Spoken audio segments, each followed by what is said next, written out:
we need some outside universal threat to make us recognize this common bound.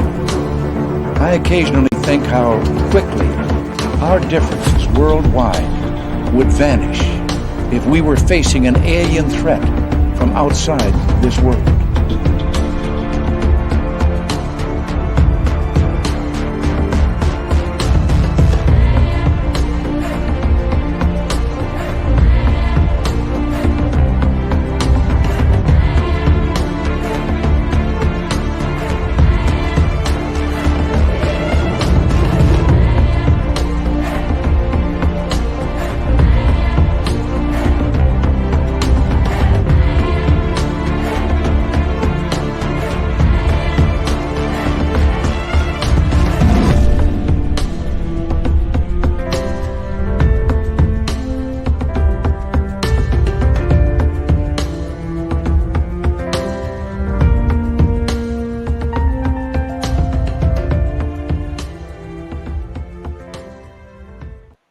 Welcome to Spaced Out Radio. Tonight, our second to last show of 2023. My name is Dave Scott, and tonight we have Varla Ventura, one of my favorite guests, to talk about weird, strange things like dreams and monsters. Tonight, we're going to have a great time with varlaventura.net, and Dirty Filth is here to draw another cartoon for us as well. Good to have you all here. And let's say hello to everybody. We got Race Fan in the gold medal position, Kira with a lovely silver medal, and Dino Bravo taking home the bronze tonight. All right, continuing on, the attorney at large, Michael Morris. How you doing? Jimmy Gonzalez, Y2K2MI. How are you, my man? Y2K2MI will be signing autographs after the show. Line up to the left of the studio if you don't mind. To the left of the studio. Roy Boy, Puck Elf, and Jennifer Patterson. How are you? D. Cohen, Jeff Steve Garvey. He'll hit a home run for you. Desert Rat and Kurt M. Dirt Road. Good to see you all. Mama Catherine. Mwah. I love you, my dear. I hope you're having a wonderful day and night. Number 21 in your program, starting at right wing from Stockholm, Sweden, Lars Jansson. Good to see you, Lars. Tim Mothman and Tim Mothman's goatee. Good to see you. And who else do we have? Scrolling on down. There's the lovely Amy W.C. And Lightwalkers. Nice to see you. Nikki in Seattle. Thanks for coming on in. Who Am I? Or Woo Am I is here. Woo Am I will be signing autographs after the show as well. Line up to the right of the studio if you don't mind. To the right of the studio. By the way, this may come up in my Dave 101 tonight. Somebody was actually getting snarky on the YouTube chat or in the comments about who's signing autographs. Who does that? Like, seriously, do you not have enough time in your life to bitch and complain about who's signing autographs after the show? Come on. Roger Murray, how you doing? T-Bone, my man, how you doing? And let's continue on. Troy Dudley, one of the Dudley boys right there. He'll hit you with a steel chair. Absolutely. Terrible times. What's happening? Paramarv, what's going on? W. David Page, how are you? And thank you for kicking off the Super Chat tonight. The Super Chat is a wonderful way to support what we do on this show on a nightly basis. So thank you very, very much. Pixie Lara, thank you for coming on in. And where is my next guest? Destiny Rocks. Ninja Dave 1970, welcome to SOR Chat. And Road Flare, Christine Lynn, thank you for joining us. Hi there, Dragonfly. And Doug Shelby is here. The Doug Shelby has arrived, which means we can officially start this show. Lee the Bee and just another guy named Harry. How you doing? Nina Williams, Asteroid, thank you for joining us. And where are we here on roll call? Ozzy, Ange, and Superknower. Good to see you both. Thank you for coming on in. Let's get the radio side started, shall we? Welcome to the radio side and podcast side of Spaced Out Radio tonight. My name is Dave Scott, and tonight our guest is Varla Ventura of Our Cryptid World. And we're going to be getting into dreams and monsters tonight. We're going to continue on with our roll call. Noble Patrick, thank you for joining us. Big J, how you doing, my man? And who else is here? Pam Harris. Good to see you. And let's see. We got scrolling on down. Moon Freedom, Susan Alloway, Crystal J. Thank you for joining us.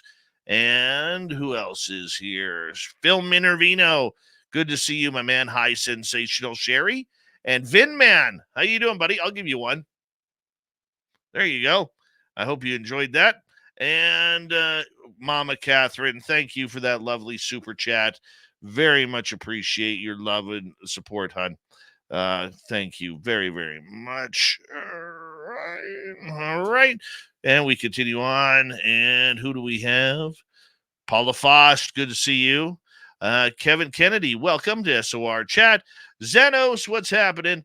And Bolenia, my man, and Maureen Green. Here we go, everyone. Throw those horns up. Let's rock.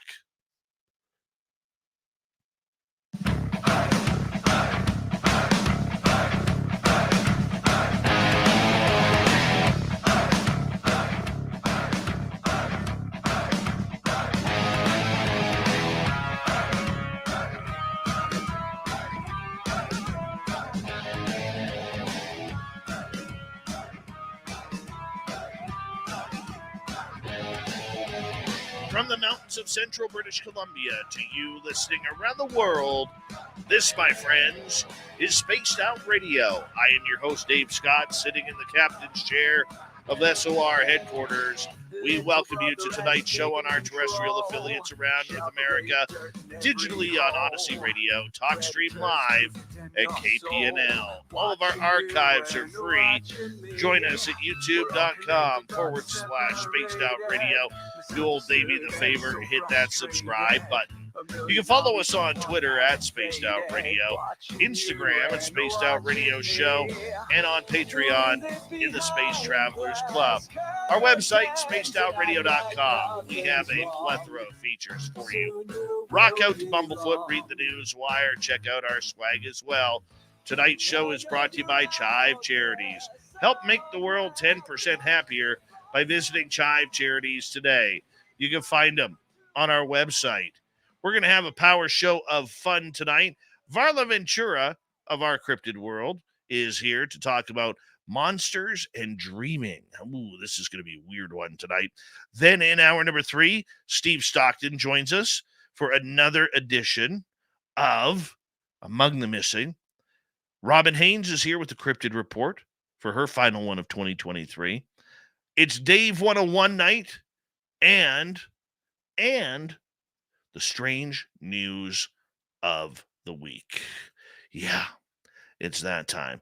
You know what? I love it when Varla Ventura is here. She is such an academician when it comes to monsters, legends, and folklore. She's the author of Varla Ventura's Paranormal Parlor, Ghost Seances, and Tales of True Hauntings, as well as Fairies, Pukas, and Changelings, a complete guide to the wild and wicked enchanted realm. Among several other books she has written, she can be found lurking around deep, dark woods, lakes, and streams and parlors on the hunt for beastly things and hidden history. Her website, varlaventura.net. We love it when Varla is here. And thank you, Varla, for being a great part of Spaced Out Radio for 2023. Happy New Year to you, my friend.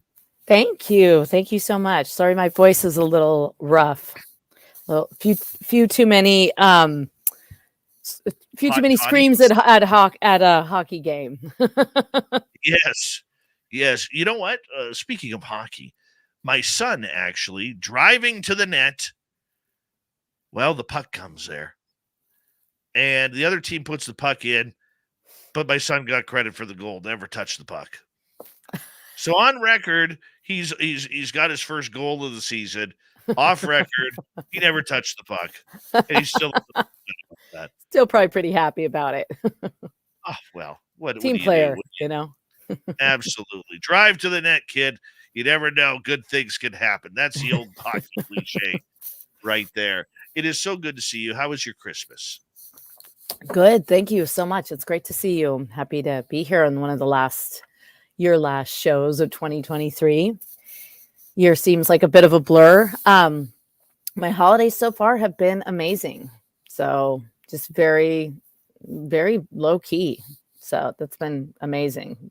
That in itself, not having to drive anywhere, fly anywhere, do a bunch of crazy things, or just kind of catching up on some reading and some writing. So it's been lovely. Very good. Very good. I had a good holiday, spent some time with my father. And, Excellent. as our listeners know, this was my first Christmas without mom around. And that kind of sucked. I never thought I'd be Mhm. going to a cemetery on Christmas Day to pay condolences, but you have to do what you have to do. But otherwise, it was great. My daughter, who will be 25 next month, she cooked an amazing meal. And she wouldn't let Grandpa help at all, even though Grandpa forced his way in there to help with the turkey. But she did everything, and she was just so amazing.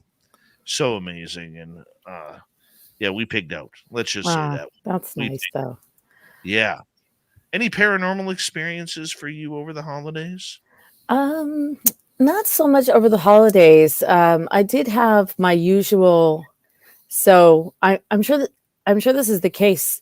Actually, I wonder if this is the case for Filth also. But we've got like no snow. I'm in Minnesota, and we've got no snow. We had a little bit, and it went away. And then actually, the day before Christmas was like 50 degrees for us, so it was really really warm. Starting to get cold again. So what was nice about that though is just can kind of, go on some, just trying to take advantage of it and go on some extra walks. And so I did my usual cemetery walk at the cemetery near my house, which is it's a small cemetery. It's a very old cemetery. And then there's sort of a newer part attached to it. And the newer part has a really small loop, and you just kind of like walk around it a few times. But I always love to walk through the old part. And yeah, I just do my usual. There's just this. I always kind of encounter something there. So it wasn't like particularly profound, but there is a spot that when I walk through, I just kind of always get this. Like I get the chills, but not the cold chills, like the warm chills. I don't know what those are called, but Chills? but they're very pleasurable, and it's a very like positive thing. And every time I walk through there, it happens not every time, but it happens pretty frequently. And I hadn't been there for a while, so that was nice. Kind of reconnected with whatever it is in there, and I still haven't figured out. Like I haven't walked around and tried to figure out exactly what grave it's coming from or anything like that. But I kind of don't know if I even, do I really need to know? I just. So I had that, and I had a really beautiful solstice. That was a gorgeous night. Sky was really clear, millions of stars, had a little fire. So that was really special. So probably more just some, chill magic than anything too paranormal. What about you? Did you have anything You spooky know what? happen? I did. I did. And I had mentioned this on last night's show because that was our return show after the Christmas break. And I was wrapping presents on Saturday night, and everybody was asleep in my dad's place. And I swear I saw my mom walk Mm, from her through the doorway. So I'm sitting at the kitchen table wrapping, and then it goes to the kitchen, then a doorway into the living room slash TV area. And the Christmas tree would have been on the left. And I swear I saw something move from the Christmas tree towards the couch. And my mm, mother, if you knew my mother, she always sat on the right side of the couch.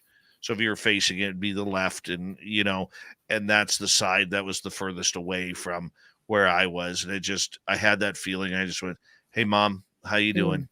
mm. I'm glad that you're here." Like it was just energy that I knew was her, even Yeah. though it was kind of weird. Like it didn't scare me or anything like that. It was just kind of startled me a little bit. I didn't go up and look because I knew I wouldn't see anything, and like all my mom's Christmas decorations were up, and all of my just exactly where mom would have put them, and it was I just wanted, if it was her that was the spirit in there, I just wanted her to enjoy the room in the moment, you know. Yeah. Yeah. So I just continued wrapping presents. Yeah. Oh, that's beautiful. I remember that story that you told me. And then I think I was listening. I don't know if I was listening when Jeff Ballinger was on, but you were talking about the time after I think it was after your nephew had passed and you were with your mom, or you're at your parents' house and the like recycling bag fell over. Yeah. Yeah. So, I mean, she was there for that. So it kind of makes sense that she would be back again. I mean, I do everything I could to come back and, knock something over. that's my long-term plan, actually. Just come by Well, and kick something. yeah, just to be a royal pain in the butt Just to the I people. mean, just once at least, Try and Oh, kick something. I hear you. Yeah, with that was a bag of pop cans Yeah. that my nephew had knocked over, and Yeah. that was pretty wild and trippy. Pretty wild and trippy when that happened. But that was in 2018, and that was the same. A couple nights previous to that, my mom, who always slept with her bedroom door closed, heard her bedroom door open one night, and she thought it was my son coming into Right. the room, and she was like, because she heard a small boy's voice say, "Grandma, grandma," you Mhm. know, and so she thought we had traveled overnight to be with the family, which we hadn't, and so that was that part. Yeah. So Yes. Yes. Yeah. that still spooks me a little bit, that one, but it's kind of cool nonetheless. Yeah. Well, it's kind of interesting what you said about like sometimes just letting it be, like of course, there's times to investigate a little bit more and, there's times to sort of like recap it or, try and capture whatever. But like there's something about just having those experiences and just kind of allowing yourself that moment to have them before your logical brain kicks in, before your, did I really hear that? Before all that kind of kicks in, to just have that, just write it out, and just kind of appreciate it and not really worry too much about trying to prove it, right? Just have the experience. And then I don't know, I think it just allows you to have a more authentic experience, because I think like the times that I've had things are a bit more, profound.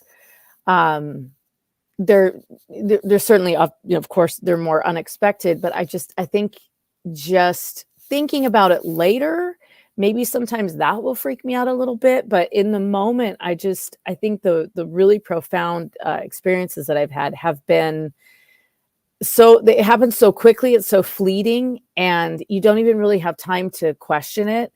And I think that that's really, to just trying to get yourself to extend that and just sort of go, huh, okay, and think about it the next day, and think about it the day after that. And I don't know, it just feels like we spend a lot of time constantly trying to prove things. We're really obsessed with data and recordings and EVPs and things like that. And, there's something to be said for just the, what you feel and your own kind of truth when it comes to that type of thing. It's like, Oh, definitely, definitely. And the hard part is like, is everybody's truth different, or are we all living that same edgy truth at the same time? oh, I think everyone's truth is different. I think Do you? everyone's truth is different. Yeah, yeah, I do. Because I think we're all such individual people. Like what we're trying to get out of the universe is not the same thing, you know? I don't think. I mean, maybe for some people, like you connect with people because you are sort of looking for the same answers or whatever your like purpose is. Sure, there's like connections, but I think it's a pretty individual experience. I can see that. That I actually mean, makes sense. speculation though, right? Like you could easily argue the opposite, that everything we're doing is synchronistic and simultaneous, but I don't know. I just feel like we spend a lot of time constantly trying to prove things. We're really obsessed with data and simultaneous, but Just kind of depends on the day. It depends on the mood. Very, very true. Very true. Varla Ventura is our guest tonight on Spaced Out Radio. And eventually, at the end of the break here, we are going into the next half hour. We're going to get into our topic du jour, which is dreams and nightmares and everything that goes along with it. You know, for a lot of people out there, Varla, you know, the holidays are a tough time of year, mainly because, you know, there's a lot of people who've lost family one way or another due to passing or tough decisions. Holidays are a tough part for a lot of people, you know, and so for those of us who are able to have a nice holiday with people around us that we care about, I mean, it is a fortunate thing. You know, do you hear a lot more paranormal stories starting to come out from holiday events from people who, you know, maybe spending it more alone? Because, you know, when loneliness creeps in, it can be tough on people, and it can send their imaginations going. Yeah. Well, I mean, first of all, I completely relate to that. You know, I lost someone in my family very recently, and there's that, you know, there's the empty seat at the table that you just keep looking toward, and that person isn't there. So it can be very difficult, in particular, sort of that first. I think all the holidays are difficult, like each time, but the first time when they're supposed to be there and they're not, that can be particularly challenging. But I would say that overall, I do feel like I get more stories and more people reaching out with their stories or just talking about them between, like I'd say between like October and January seems to be. I think some of that is probably that it's, I mean, I know like the holidays can be very kind of insane for people, but it is a bit of a quieter time of year. You know, there's not all the like, let's go to the beach and go swimming and stay up really late and have bonfire, you know, all these kind of things that you do in the summer, you know, with the light, you know, the sun setting at 9 and, you know, just kind of really experiencing all the activity. I think the busier you are, it can also distract you. Not to say that, you know, I mean, winter's like an extremely busy time for me because I do a lot of introspective work, and that's by nature of being a writer, that is a kind of a very busy time. But I feel like there is a peak, and I think it has a lot to do with the time of year and the fact that there is more darkness. And I think you see that beginning around Halloween, as we sort of like the days start getting darker and darker, and then, you know, kind of culminates around the solstice.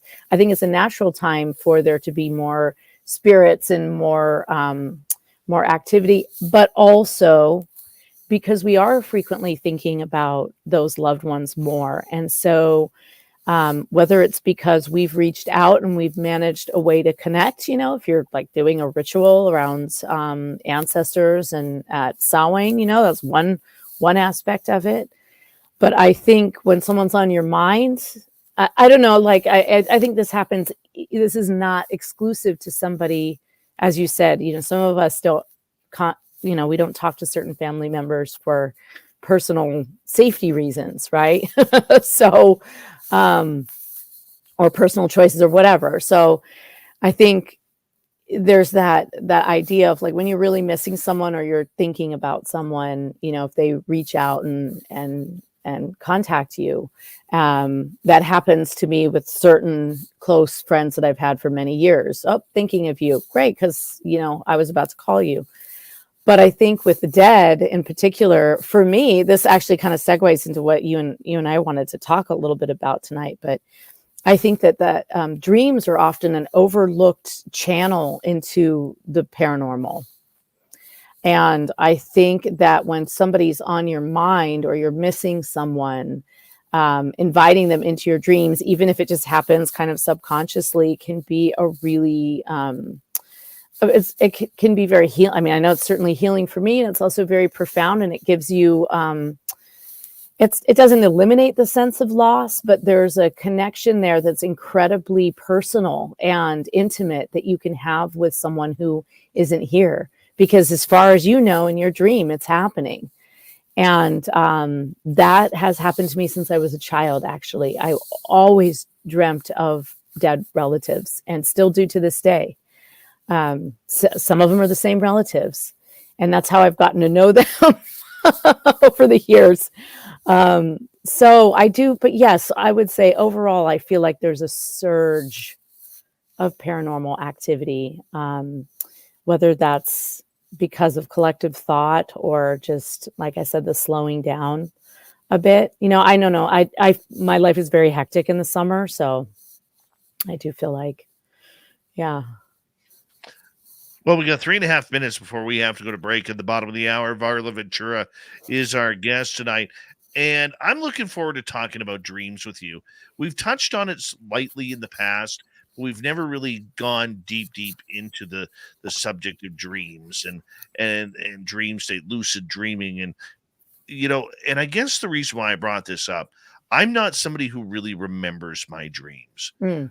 The one thing that I know is over the last couple of nights, my dream, or even I should say about the last 2 weeks, my dreams have been weird. Absolutely weird. Like I'm talking things that I don't even have interest in, like all of a sudden being chased one night. I think I was chased by mobsters, and the next night it was something completely different out in the forest. And it was just absolutely bizarre, man. Absolutely bizarre. And then I had one night where no matter how many times I tried to change my dream, you get up, you go to the bathroom, you wash your face or go get a glass of water or something, and then you put yourself back and you're like, I don't want to go back into that dream. Boom, right back in there. It's like, come on. Didn't need this crap, But that's just the way it's been going. And I just find that very interesting. Yeah. Well, I would say I do hear people say that to me. Oh, I don't really remember a lot of my dreams. I would challenge that. I'm guessing you remember more than you think you do. And one really excellent way to know that is to take 2 minutes when you wake up and, write a sentence or write a series of impressions down. Because the thing about dreams is when you're in them, even when they're nonsensical, there's a rhythm to them, and something will happen. Someone will say something to you and make perfect sense in a dream. And then when you wake up, very quickly, you've forgotten what that secret code was that they told you, So I keep a dream journal, and I'm not incredibly religious about it. I do remember my dreams pretty vividly. I would say, 90% of the time. But when I find that I'm having some kind of pattern or anything like that, it doesn't have to be, yes, it'd be lovely if you could recount the entire dream, but that's not always possible. And sometimes, table, red cloth, grandma, that can be enough for you to read back at that. You put the date, and then you can it will trigger you. And for me, it often puts me back into that dream. And I find that to be actually a wonderful creative tool just for writing or just, kind of doing any level of spiritual work at all. Can be really, it can be very entertaining also, but if you don't have time or you don't just have the desire to write out every dream, I really encourage people to just jot a couple notes down, because I think you'll find that you remember a lot more than you think you do. You just have forgotten it by the time it comes up. Oh, probably very true. You are a wordsmith of knowledge. Let me tell you, Varla Ventura, I'm going to get you to hold on right there until we are back at the bottom of the hour break here. My name is Dave Scott. This is Spaced Out Radio, and Varla Ventura is our guest tonight. Our Cryptid World is our feature as she comes in each and every month for some talk of the monsters among us. VarlaVentura.net is her website. We will be right back on Spaced Out Radio right after this. Stay tuned.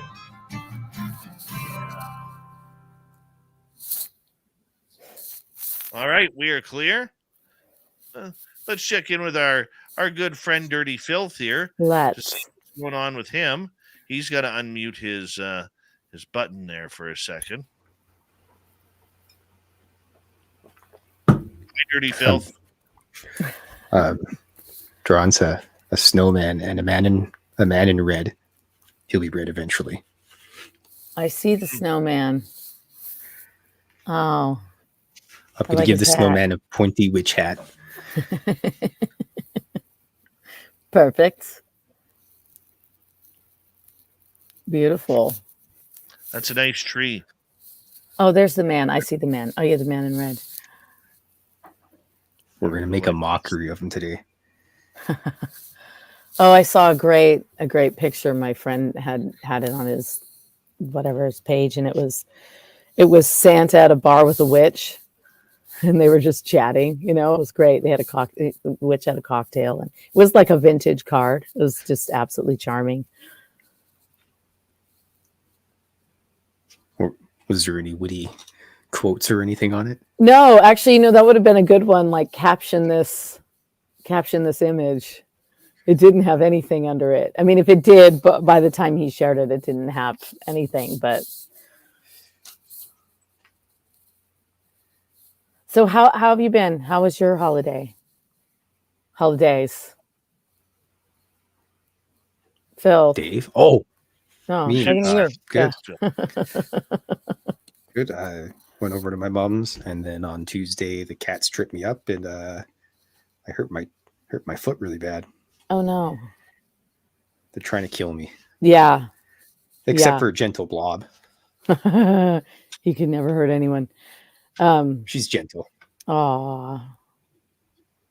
I was watching some stupid cat videos with my son earlier, and there was one. There's a book out apparently that's called like Your Cat is Trying to Kill You, and it was like one of those like reels where there's 15 different things spliced together, and one of them was actually someone's cat playing with that book, trying to open the page. Like it was like face out on the bookshelf, and the cat was like batting at it, trying to open the page, open the book, and it said, "Your cat is trying to kill you." I was just trying to bring laundry downstairs, and the gremlin and the gargoyle went bolting past me. And did you fall? Tumble and yeah. Caught my foot underneath. My toes rolled over, and yeah, painful. Nice and wait. Nice and did painful. you? I had to go for an X-ray. Oh, geez. Wasn't fun. So, are you hobbling around now, or are you okay? Hobbling around. I look like a old guy now. Bummer. Still dodging the cats. Terrible. Blatant disrespect for the snack giver. Yeah, they don't care. They just don't care.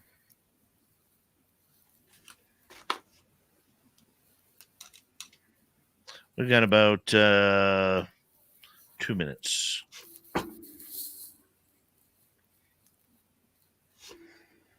Other than that, I didn't do very much. Worked a lot right to the end. Hi, David Hayworth. How are you? Apparently, everybody wants ice augers. Hi, David Hayworth. I got an ice machine for Christmas that makes ice. Dirty Filth, That's our nice. good friend in the chat room, Yes. Castle Dude, would like to know where he can buy a calendar. Hey, that's a great idea. Lulu.com, LULU.com, and you can type in Cryptid Cartoons Calendar. The name will be Klaus Meidnar, because they make you put your real name in there. Can't use your alias. He prefers Klaus Enheimer. Klusenheimer Schmidt. Or you could meet Dirty Phil at our third annual fan party in Reno, May 10th through 12th. Start booking your tickets now at info@spacedoutradio.com. Yeah. $100 for a VIP, which gets you a swag bag, get into the VIP party, or $60 for regular. We're going to have a great weekend. Special guests there at the Silver Legacy Casino and Resort. We want you all to be there. Everyone is invited. Be there in Reno. And Kira we'll sign autographs for you as well if you show up. Kira's got her Sharpies already. All right. She only signs in purple Sharpie. That's it. And thank you tonight to W. David Page and Mama Catherine for the super chats. Here we go in about 5 seconds, everybody.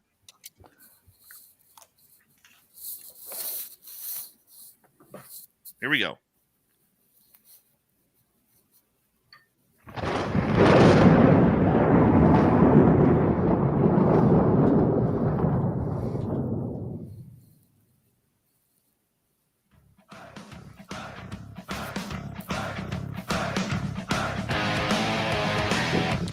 Here we go, the second half hour, Spaced Out Radio tonight.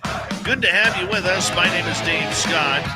Very much appreciate earning your listening ears.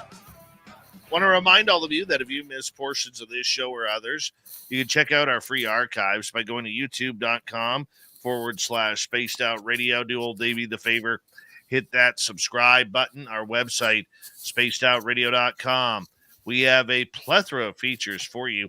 Rock out to Bumblefoot, read the news wire, check out our swag as well. Follow us on Twitter at Spaced Out Radio, Instagram at Spaced Out Radio Show, and on Patreon in the Space Travelers Club. VarlaVentura.net is the website where you can find everything for Varla Ventura, our guest tonight on Our Cryptid World. Varla joins us each and every month, and here we go. We're going to be talking about dreams and nightmares coming up here on Spaced Out Radio. And Varla, thank you so much for being a big part of what we do in 2023. Well, thank you for having me. I have to tell you that you had like mentioned that dreams, and I have, I've been researching this book. And so as a result of researching my new book, I went down a rabbit hole that had nothing to do with the book. But I came upon this amazing book, and I just want to read you the title of it. I pulled it up on my phone. I found it on Gutenberg, which if you don't know what Gutenberg is, it's this pretty impressive online archive of public domain works. And it's a little bit rudimentary in terms of like what you like how it look, how the things look. Like they're not like really highly designed or anything, but you can get access to all of these books that are incredibly difficult to find in libraries and things like that. And then there's also like a lot of really, really odd things. So I just happened to be on there the other day for, again, a completely different research project, working on this book of botanical lore. And I came upon this pretty fabulous book. And I'm just trying to get to I was mid reading something. They had something about dreams in it. So that's sort of why it was coming up. But the book, I believe it's called, let me just get it right. So it's called Demonologia, which is kind of a cool word, right?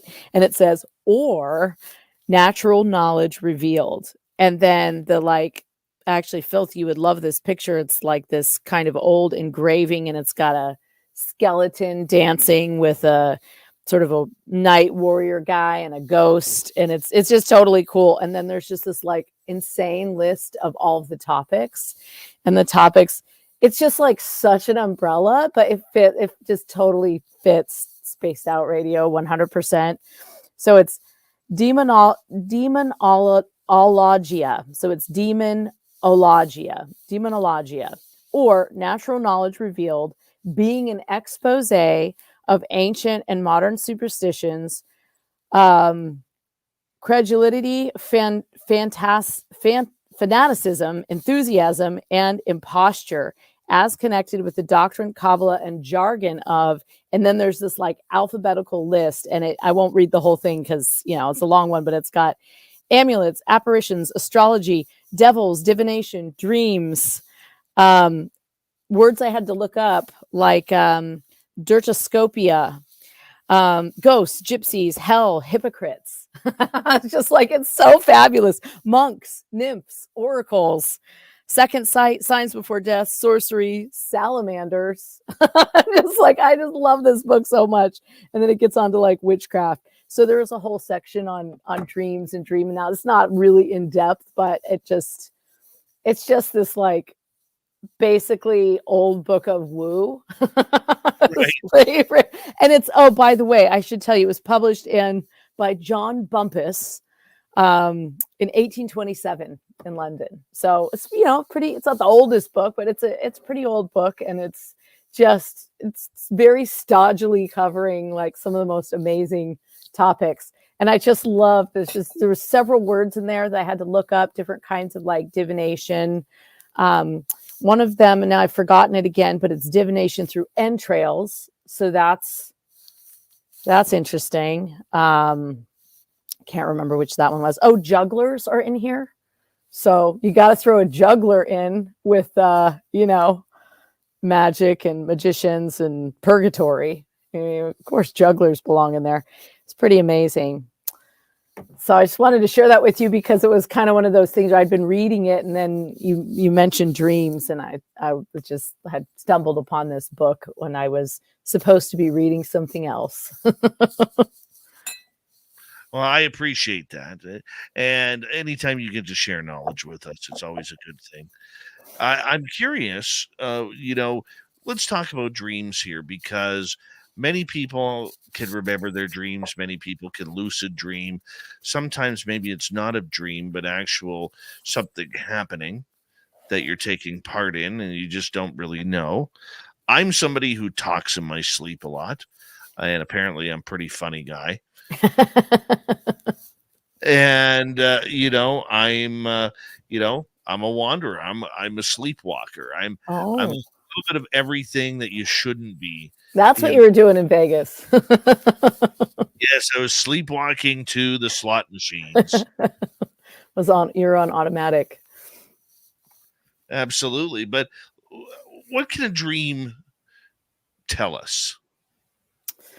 I mean, that is just one of the most interesting and probably, most massive topics out there, because since we realized that we could sleep, we've been trying to analyze our dreams, and there's been, tremendous volumes of work frequently arranged in alphabetical order that are, of like, okay, dream of an apple, it means this, and it's very open to interpretation, of course.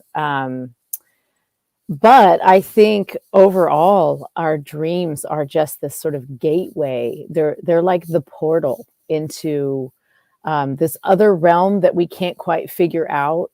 It's the sort of the somewhat intangible tangibility of, the simultaneous worlds kind of colliding.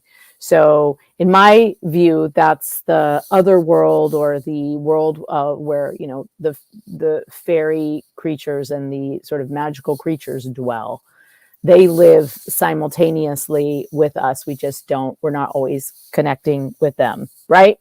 So I think that our dreams I really do think they are a very undersold way to access both the other world and our relationship with that world, as well as, the more Jungian idea that you're kind of accessing like your own personality and your own thoughts, and unlocking parts of your subconsciousness.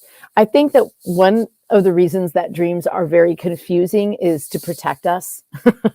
Because I think if all of a sudden we just like had all the answers and everything was very clear, and we were just like, this is the astral plane. And so I think that some of that, like, even though I myself have some incredibly realistic dreams, there's always an element in the dreams that doesn't quite like mesh up. Like, you're in a certain person's house, but it's not really their house in real life, or it's not the house that you have ever been to, or things like that. There's always something that's a little bit off.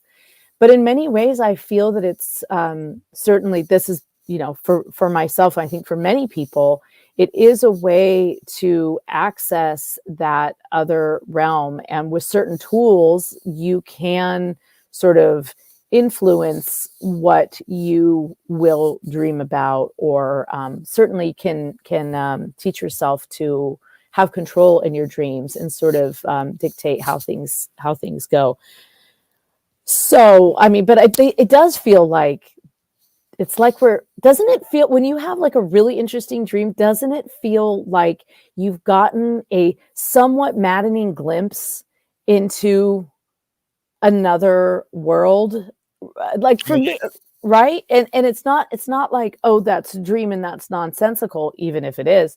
It's like you've been given a little bit more of the puzzle. And that's why I was saying, if you write things down, even if they're just words, honestly, do it for a month and see if you notice any patterns. I would encourage like anyone to do that, because I feel like you will start to see things emerge, and you will start to learn things from your dreams. And you may then be able to say, hey, I'm going to go in and I want to have that dream again. I love that dream when I walk up to my grandmother's house and she's waiting there for me with, this cup of tea or whatever it is. Yeah. So, I mean, I think those are dreams, right? Then there's also nightmares, which is kind of a whole other thing, but that's still in the dreamscape.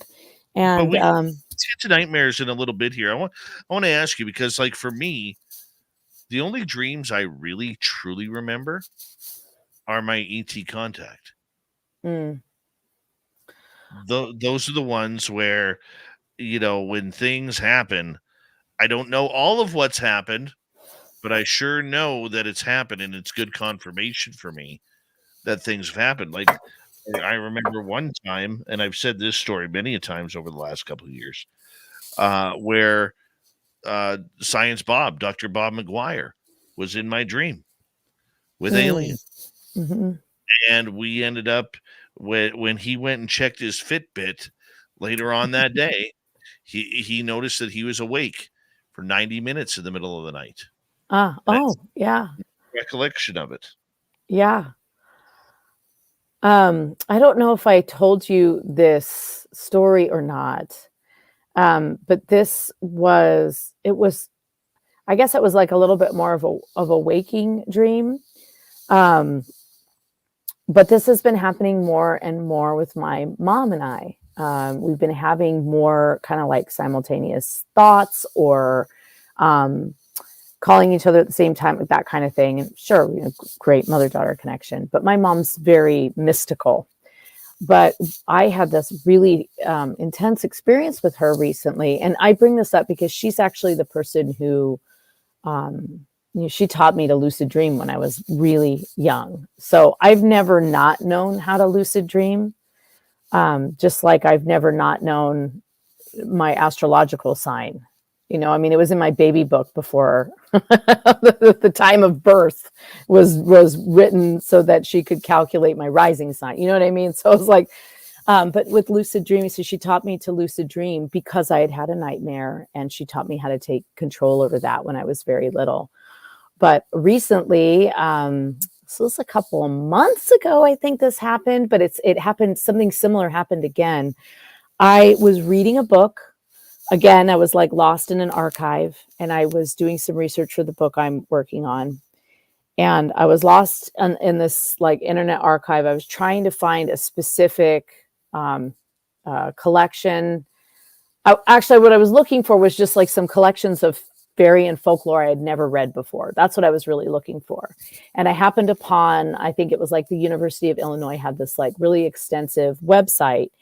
So I started looking on it, and it opened up this big table of contents. And on the big table of contents, it said, all these myths from all over the world, or whatever, stories from all over the world, arranged alphabetically. And there was everywhere. There's Hawaiian stories. There were, stories from Indigenous America. It was this massive collection. And so I immediately click on Celtic or Irish immediately. And then it's such a massive archive. You know how fast you can get lost. So I click on it. I open up this collection. It's a collection I'd never read before. It was by, the last name was Jacobs. I look at the table of contents. I see a story that's like Canal and the Fairy Queen. And I just immediately click on that and I start reading it.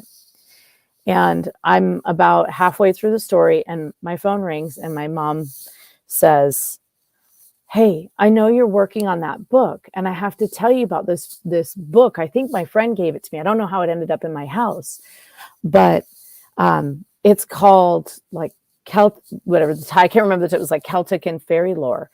And that's the same title." So I'm like, "Oh," and my mom says, "Yeah, I said, "Who's the author?" And she said, "Oh, it's J.A. Jacobs or something." And so then I'm like, okay, this be the same book? And she says, "Yeah, and there's the story. It's called Canal and the Fairy Queen." And I freaked out. I said, you got to be kidding me. I've never heard of this story before in my life. And you and I were just reading the exact same story at the exact same time. And so I think that that's sort of a long way of saying, I think there is a way to meet people in dreams. And this is actually one of the principles of, you had Father Sebastian on your show, Yes. right? Last year, or the year before, something like that. And he's a friend of mine. And one of the tenets of his magical work, which is vampire magic, but one of the tenets, a very core tenet of what he does has to do with dreams and having simultaneous dreams, meeting people in dreams. And that's actually been this like lifelong kind of goal. And so I think that like my mom and I have been trying to do that. And like we were experimenting with it and it hasn't happened yet. And I'm not talking about you dream about someone. We're talking about where you meet this person and you have this whole conversation with them. And then, it might not be exactly the same because two perspectives are different, but where you can actually meet people in dreams. And with Sebastian, his, one of the things that happened to them is that all these people dreamt of the same symbol on the same night. And he kind of got together, all these people contacting him saying, I dreamed of this magical symbol, and it was the same symbol. And it wasn't a symbol that was in their lexicon yet. That's how they actually kind of became one of their core symbols that they use for their magical work. So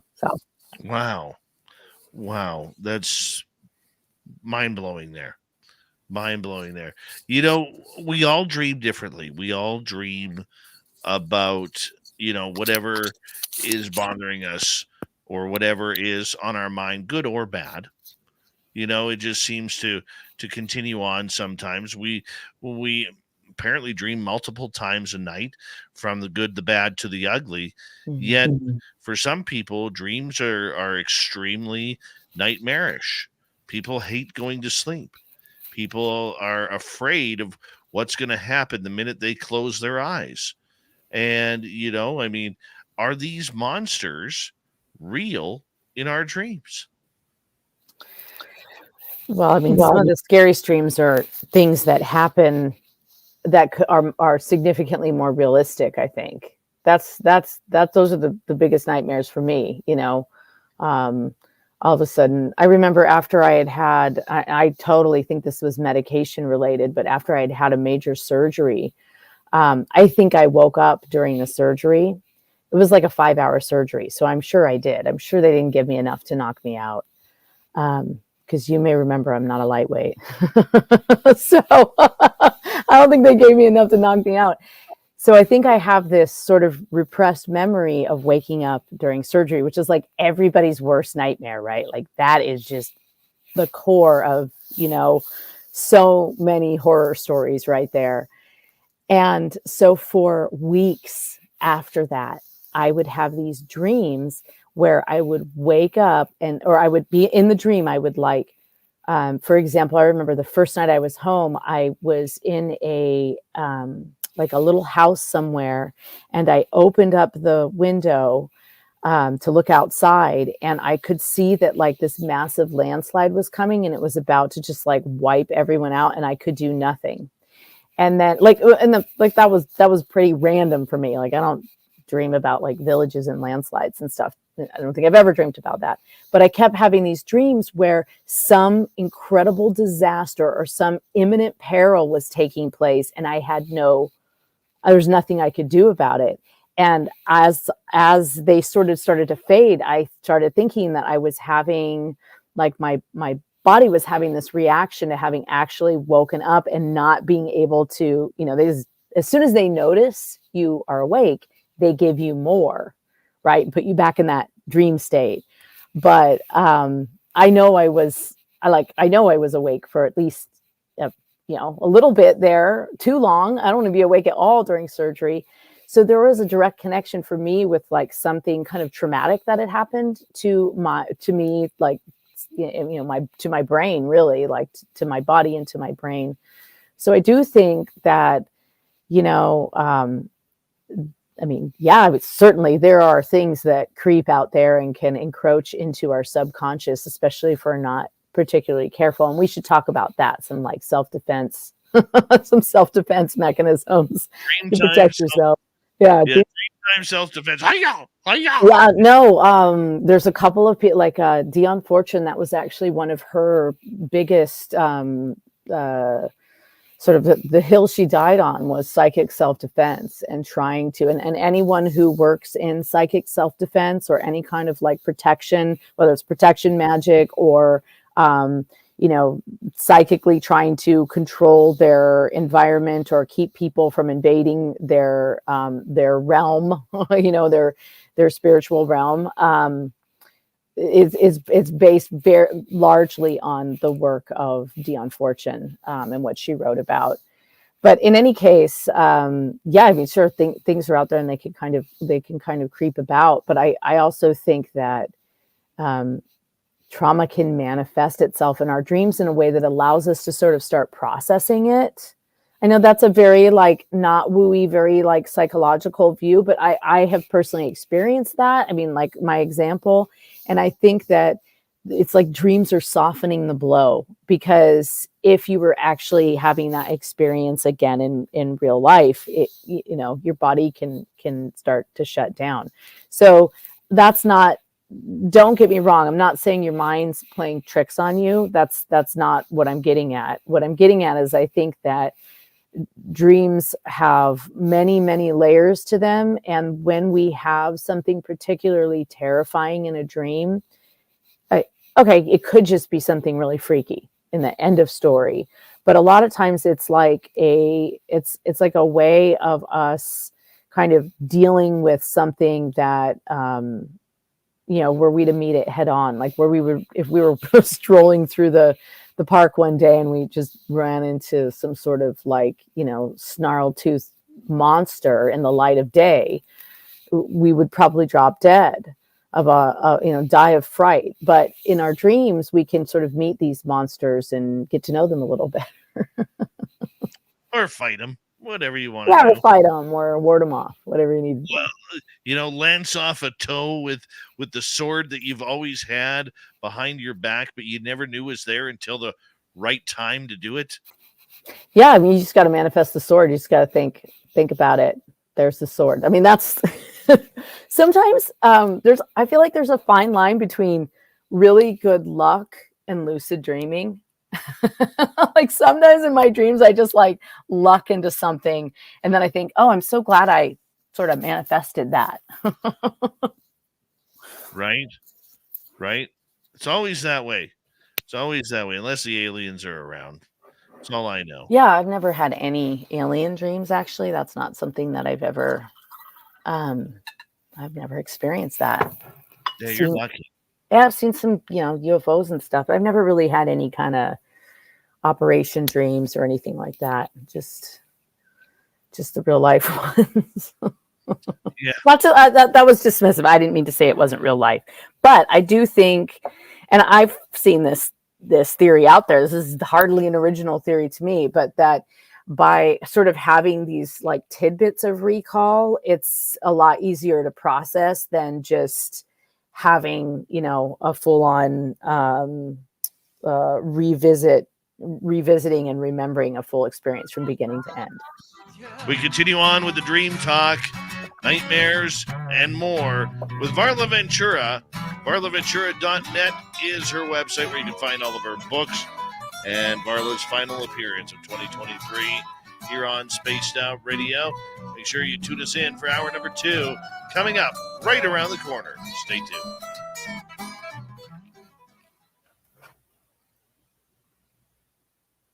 All right, we are clear. Dirty, I'm turning this over to you for a little bit. I'm going to take a quick break, so make sure you, kind of stay on the old microphone there. Yeah, you're good at that. Oh, hey, yeah. well, first off, do we have a blob update? Where's Blob? 1 second here. I found Blob the blob. alert! Blob alert! Nice. Hello, Blob. Everybody loves you, Blob. She doesn't care. Hi, Driftwood and Sweet Robbie G. How you doing? All right, I'll be right back, guys. Are you hanging out, Varla? Or are you... Oh, let's see here. Where's my... Oh, look what I've got handy. Oh, hold on a sec. You're muted here, Varla. Oops. Oh, she muted herself. Yeah, I Anyways. muted myself so sorry. you didn't hear me banging around back here. Is it okay? For some if reason, I read have what 3 you wrote cups in here? right now. What? Yeah, read what I wrote. Okay.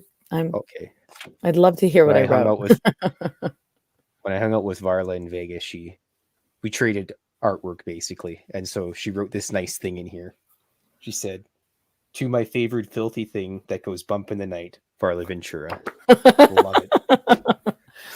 Look, I've got one of many pieces of yours. I have these. Let's see if I got this guy. Oh, I'm not on the camera, yeah, but I'm that's just one of my showing you. favorite. Yeah, well, and Oh, then like yes. this one too, which I love them next to each other. Remember that I one? like my triangles with lines. Yeah, I just like your line. And they look really good next to each other. Like, wait, let me see if I can get it how I had them. I like to do it like, well, if you do it like this, I really love this one. I'm terrible with the camera. I really love this one because it looks like a spooky forest, like a spooky birch forest when you look at it like that. So I really like That's that. kind of what I was going for. Oh, yay. I see, I get you. It's so sad I won't see you in Reno. And then but sometimes I put it sideways because I just feel like it. Well, I'll just phone you anyways. Yeah. Just call me anyways. Phone you, we can have a smoke and a ciggy together. A ciggy and a baby. Oh, I have a funny song for you. I kind of gotten into this band called the Chats lately. And they're this like punk Australian band. And they're very young and full of angst, and it's just fabulous. But they have a song called Smoko. I'll send it to you. It's freaking hilarious. You'll love it. Anyway, I have to plug my calendar. So if you go to lulu.com, LULU.com, and you plug in Cryptid Cartoons calendar, it should come up. It's pretty much the only thing. Same if you go to Amazon and plug in Cryptid Cartoons, it's the only cartoon book up there. Written by me and edited by my pal. My pal Fadala does all my great work. All my website stuff that I have no idea how to do. So if you're listening, I love you and you're the best.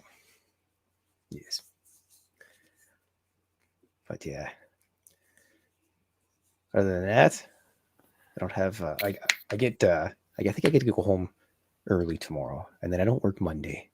So I'm just gonna sit around with my crippled foot up in the air so that there's no blood pressure going to it. I was gonna ask you what you do for New Year's, but you probably will be home with your foot up. I never go anywhere anymore. I'm over 25. Why go anywhere when you're just going to go home anyway? Why bother? Why bother going out when you just have to come back? I think I might stop over at the local pub for a cheap plate of wings and a cheap bevy. There you go. And leave another drawing there. Yeah. It's funny that my friend she's she does tattoos and everything, spooky tattoos, and she went to a friend's place, and on her like, I don't even know who this person is, but on her friend's fridge is one of my art cards. Oh, how cool. And yeah, I thought that was kind of funny. She messaged me. She goes, "Hey, Filthy, check this out. This is at my friend's place." I go, "Okay." And it was the little can of Mothman beans. Oh, cool. Oh, And that's a compliment as an artist, isn't it? Yeah, it's funny. And there was a lady that got a hold of me from, I think it was like Dawson City in the Yukon. And she's like, "Oh, I was in Edmonton a couple weeks ago, and I found some of these little art cards sitting on a table on White Ave." I was like, "Okay." She's like, "They're black and white. Can I paint them?" I go, "Yeah, go for it." So all my art is all over the place. Ah, that's great. Just an art tour. Look at that paw coming up. Yeah. That's awesome. It's for you, Dad. I'll hold it for you. Good old Blobbert. Blob. Oh. Good old Blobbert. Case and Lee, Everybody how you loves doing? Blob. Tokeland, Deb from Sac. Nice to see you, Debster. And let's see here. Oh, we are good. Oh, Thurston Howell the Third has returned. Nice to see you, Thurston Howell the Third. Say hi to Lovey for us, if you don't mind. All right, and big thank you to W. David Page, Mama Catherine, and T-Bone for the super chats. And we're going to get going here in a few seconds. Remember, you can still shop at our Spaced Out Radio store. We do not have ugly swag, people. Nothing ugly there that you're going to want to wear to a garage sale or anything like that. Here we go. You're listening to Spaced Out Radio with Dave Scott. Follow Dave on Twitter at Spaced Out Radio and on Facebook, Spaced Out Radio Show. Here we go with an exciting hour number 2 of Spaced Out Radio with Varla Ventura tonight. My name is Dave Scott. Very much appreciate earning your listening ears wherever you are on this beautiful planet we call Earth. Hello to everyone listening in on our terrestrial affiliates around North America, digitally on Odyssey Radio, TalkStream Live, and KPNL. All of our archives are free. Join us at youtube.com/Spaced Out Radio. Do old Davey the favor, hit that subscribe button. The Desert Clam has set the password for tonight in the SOR Space Travelers Club. A bear. A bear is your password. Use it wisely, Space Travelers, as the Clam sets the password each and every night right here on Spaced Out Radio. Our website, spacedoutradio.com. We have a plethora of features for you. Rock out to Bumblefoot, read the news wire, check out our swag as well. Follow us on Twitter at Spaced Out Radio, Instagram at Spaced Out Radio Show, and on Patreon in the Space Travelers Club. Here we go with Varla Ventura, continuing on with our talk about dreams and nightmares. It's Varla's final appearance of 2023, and we love it when she is here. Varla, thank you so much for coming here. Thank you for having me. I should have taken better advantage of the break because, I mean, not that I didn't enjoy chatting and such, but as we were coming back, I remembered that I wrote this book a really, really long time ago, The Book of the Bizarre. This is my Sharpie copy. But I was looking to try and find that I have a couple of strange dream stories in here, but I was like, there's one about the prophetic dream, and it was I'm just looking now. I'll thumb through it while we're talking, and then I'll get back to you. But I wrote some stuff about some very interesting prophetic dreams, and oh, there it is. Listen to your dreams. Here we go. Oh God, I wrote this so long ago, so forgive the writing. I might sum it up a little bit. I think I wrote this 20 years ago. Countess Tauchikov was the wife of a Russian general at the time that Napoleon was invading Moscow. During that time, she woke from a dream in which her father had come into the room with her young son and said that her husband had been killed at Borodino. The next 2 nights, she had the same dream. Finally, she told her husband about it, and they looked at a map but could find no such town. Later that same year, her father came into her room early one morning, holding her son's hand and saying that her husband had indeed been killed at Borodino, a small town outside of Moscow. That's not the creepiest one. I love this one. Okay, this is the one I was looking for. I love this story. So, Ulysses, this is like the wife of Ulysses S. Grant had a prophetic dream that preserved his life because he was actually supposed to be in the theater the same night that Lincoln was shot. So the wife of Ulysses S. Grant woke on April 14th, 1865, with the intense sense that she and her husband should get out of Washington, D.C. as soon as possible. I think she had a dream the night before. They left that day. I think she actually had a dream where he was shot, that her husband was shot. So anyway, she woke up and she was like, we got to get out of town. We cannot be here. So they left that day. He actually listened to his wife, even though it meant standing up President Abraham Lincoln's invitation to the theater. That's why Grant was not killed by John Wilkes Booth that evening when the actor assassinated the president. Booth's papers later revealed that Grant was on his hit list. And I've actually read a couple of very interesting things about her, and that was not the only time she had some dreams like that. And Mary Todd Lincoln was also a very prophetic dreamer and very interested in the supernatural and such. So it's kind of it just popped into my head right as we came back, actually. Weird. It's amazing. I don't think we give enough respect for premonitions that we have. I remember listening to the old Art Bell shows back in the day, and every year around this time, he would have his premonition show, and everybody would be talking about nuclear holocaust, tidal waves washing out California, and, whatever else, tornadoes ripping apart the central U.S., that Washington, D.C. would disappear and Denver, Colorado would become the new capital of the United States. I mean, total, a lot of grotesque type things that people see, but on the flip side, there are a lot of people who have premonitions during their dream states that come true. And it's pretty wicked when you all this, and I mean wicked in a good way, when you all of a sudden you're like, where did I see that before? And then you recall that in a dream it had happened.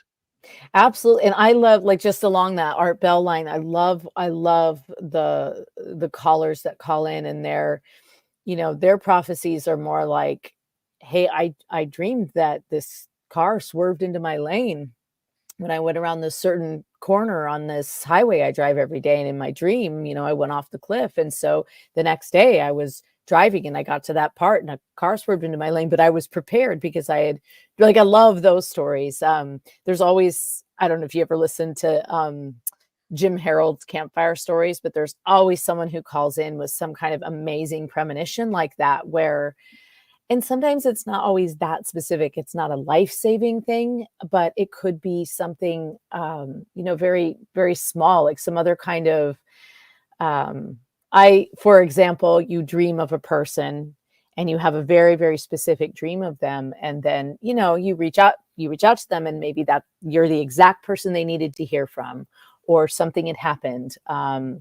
That's happened to me many times over the years with close family and friends, having a dream with a very specific person and then sort of waking up and thinking, oh, I better call and check on them.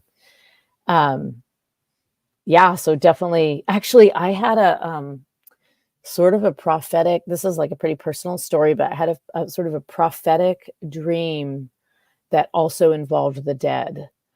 And it was, I'll spare names and such because it's kind of a sensitive subject, but one of my family members passed away, and he came to me in a dream and he told me to look after his daughter and he specifically said, watch his drinking.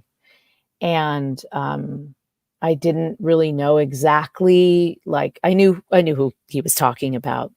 And it turned out that, in fact, the man that she was with had been doing all kinds of untoward things, but in particular was like going on a downward spiral drinking. And she eventually got away from him and stuff. But that was very like, when his ghost came to me and said that, it made me look at this boyfriend of hers totally differently. And as soon as I did that, I started seeing things I had never seen before, because while her father was dying, he was right by her side, and he was so kind to her and was standing up right next to the whole family, being so supportive. And so, when you're in that grief state, you're not always, you're not paying attention to you have all these other details that you have to deal with. So that was very interesting to me. And ever since that was many years ago. And ever since that happened, that really woke me up, because it was a very specific thing that didn't really make sense. I mean, it made sense, but when I woke up, I thought, maybe I better take a closer eye on this fella. And I started seeing all kinds of things that I just didn't see before. So it made me suspicious, which is exactly what her father would have wanted to protect her, right? So I don't know. It was pretty cool. I mean, it was horrible. The experience was horrible, but the fact that that message came through, like, that was pretty profound. Right. And, I think we've all had those situations where, we've been prophetic on something. I was with my uncle, way before I even got into this field, where my uncle was a very brilliant man and had a business that was about to explode, but his alcoholism cost him the business. And it was like, I knew that it would never work for him, because he was going to die at a very young age due to his alcoholism. And, the business, of course, tanked. And within a year and a half, 2 years, he had a major heart attack and passed away. That was my dad's youngest brother. And, this is going back, almost 20 years now. But the idea behind it is that it's amazing how your own body, your own mind can really, and I say this with a sense of skepticism, but almost predict the future. Yeah, well, it certainly can give you some pretty clear signs. And I think, sure, you could ignore them, but sometimes something very clear like that you can't ignore. I mean, like the message I got was very clear. Watch his drinking. And I woke up knowing exactly who he was referring to, and, discovered all of these things. So yeah, that'd be a cool detective series. We always come up with these great series, but like, this prophetically dreaming detective that What's solves the scariest everything. dream you remember?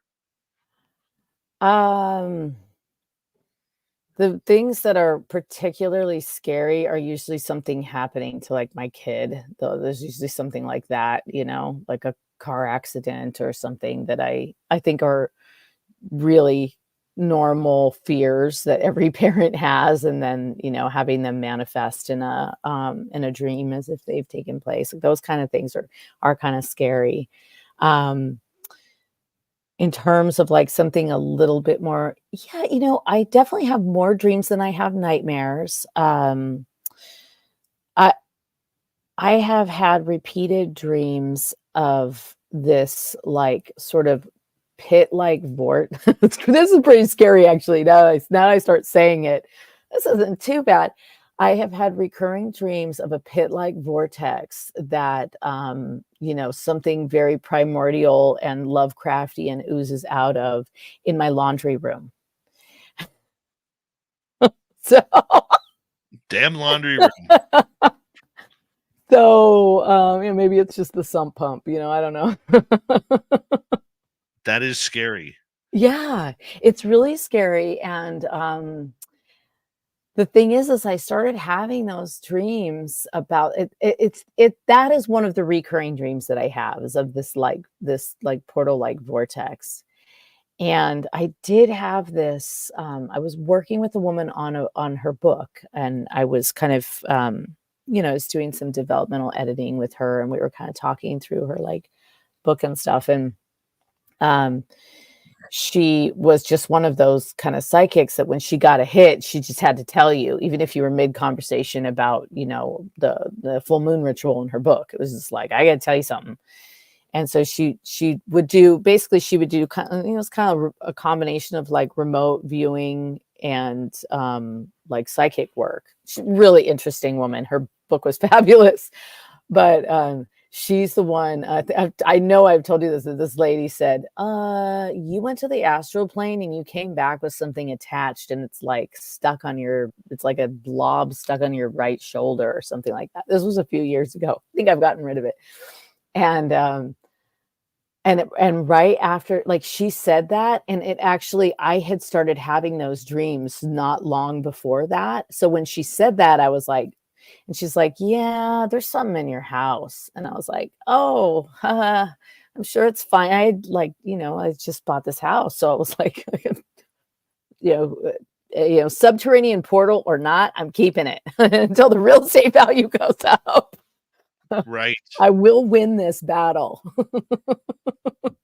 I think the freakiest dream I've ever had outside of being chased by aliens. Yeah, I mean, that's This was a number of years ago, and everything was black and white in like small town rural America, where everything's flat and you got the old, the street corners with the railway running through. It was very vivid to me. And I remember me and my partner, we were traveling, and we got stuck in this small town, and we were looking for a hotel, and it was pouring rain, just cats and dogs rain. And like I said, everything's black and white, and we're trying to find a hotel or a motel to stay in for the night so we could continue our traveling. And there's one person standing on the street, kind of over by a park under a street lamp. Okay. And so I said, well, let's go talk to this person, see if they could give us directions to the hotel. So we walk over there, and I'm literally looking at the evil side of me. ooh, Yes. And this person who was me, the evil side of me, evil Dave. mhm, was like, "What are you doing here? You're not supposed to be here. Oh my God, If that is if terrifying. if you weren't, and I'll never forget this. If you weren't who you were, I would kill you right now." Oh my God, Yeah, it was like extremely dark. that's scary. And it was like we were like I was frozen, but I knew he wouldn't do anything because he was me. Yeah, so he couldn't And kill you because he'd be. the hair was the same, like this is before I had a gray Santa beard, okay? Like there was no facial hair on him. His hair was dark like mine used to be, but it was all wet and kind of matted down due to the water. He had a black leather jacket on, black t-shirt, Oh my God. black pants. And it was just very, very uncomfortable. I don't think we ever found the hotel, but we got the hell out of there as quickly as possible. And I've never, ever had that dream again. It was like a one Oh, and you've done. also never forgotten it, have you? That's No. the I feel like that would make a fantastic screenplay or something, just Oh, of saying. course. Yeah. I'm always like, "Come on, let's turn that into a story." That is really creepy. That is genuinely, yeah, I don't know if I'm sure I've had something, like, equivalently terrifying, but I've never really, every once in a while in a dream, and I'm curious if people in your, people listening have done this, but every once in a while in a dream, I have managed to get in front of a mirror, and that's a challenge. That's a big challenge in lucid dreaming, is to look in a mirror and see you know, if you're you. A different woman whose book I've been working on had a beautiful experience where when she was a kid, she saw herself as she would be as an adult, but in this like very beautiful ethereal way. And it actually really changed her perspective of herself.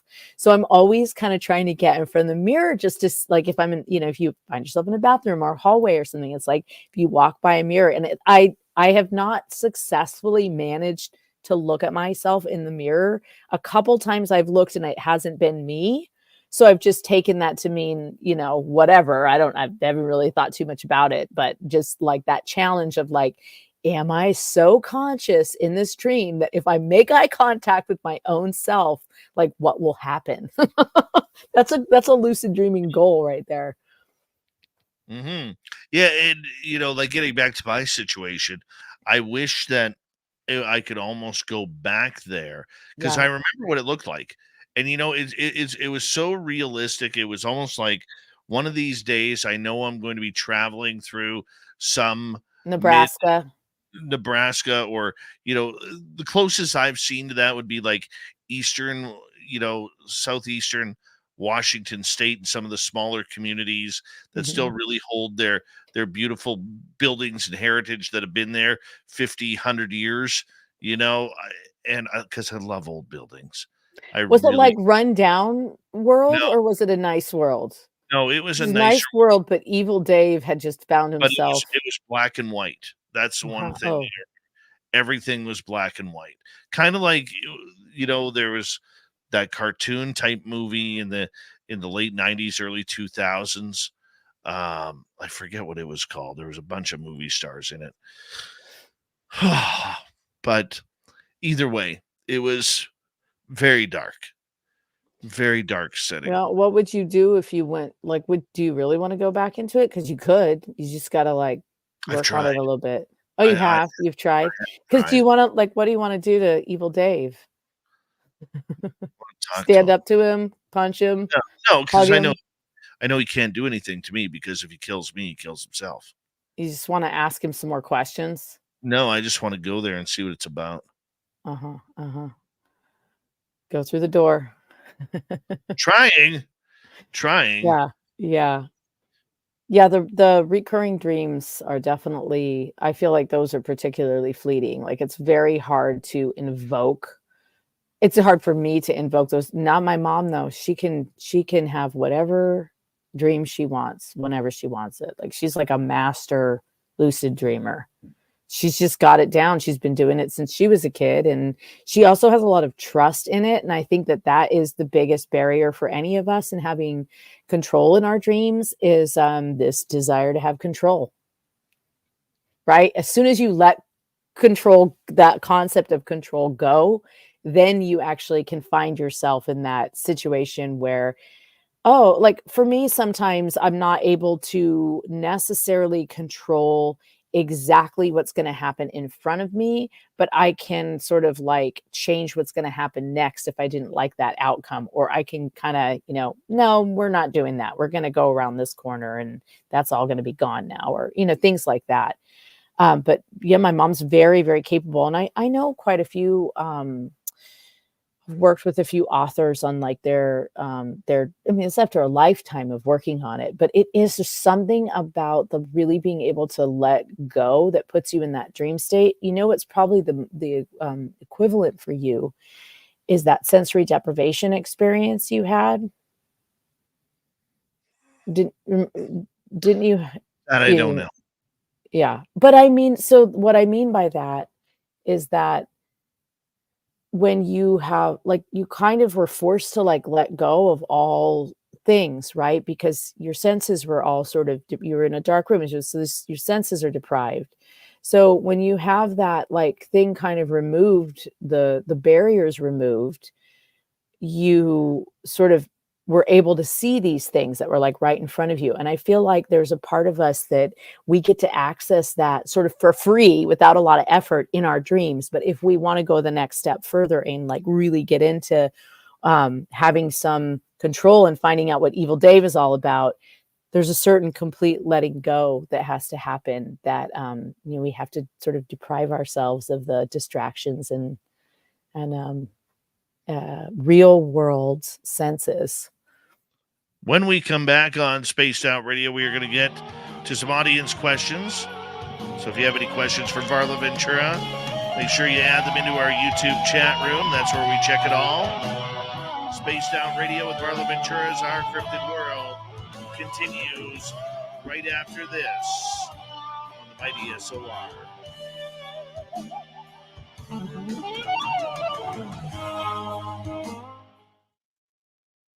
I used to, when I was 18, from time I was 3 years old till I was 18. Hey, badass Billy Gunn, how you doing?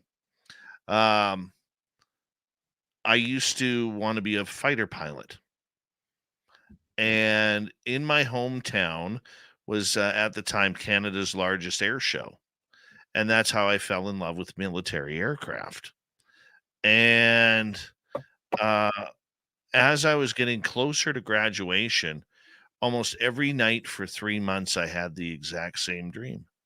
Oh, Which was I was flying a CF-18 Hornet, and I was doing what they call a square loop, and I was the demonstration pilot for across Canada for the fighter. And right in front of my hometown, I go to come out of the loop into the final turn. I can't pull out. uh-oh. And right before I go to hit the ground, I actually am standing in the stands as that 18-year-old boy, watching myself crash into the ground, a big fireball. Oh, gnarly. Yeah. I had that dream for almost 3 months. And I didn't know at the time, but the message of that was that I was never going to be a fighter pilot. Yeah, right. Yeah. Good job getting that message, because that's Well, dude, pretty clear. yeah. Well, I went to a couple of regression readings about that, just asking psychic people I know, why didn't I make it? Because it depressed me for about 10 years. Because that's all I wanted to do in life was fly jet fighters. And, I'd built my entire life up until that point. And obviously I didn't make it. Long story short, apparently in my previous life, I was a fighter pilot, and I got shot down twice in World War II. Second time. Did you discover that in a regression? Yeah. You said you did a couple of regressions about it? Yeah, 2 different psychics told me, who don't even know each other, told me the exact same story. Oh, really? That's awesome. I've never done a past life regression. You should. It's kind of cool. I know. I want to. I feel like I was a little bit leery of it when I was younger. And now I'm just like, yeah, why not? Why wouldn't I? Because I have some theories, but it'd be kind of cool just to see. I've had like plenty of readings and things like that, but I've never done an actual. I was hypnotized one time, and I am apparently very easy to hypnotize, because I feel like I counted to 3 and I was out. Mm-hmm.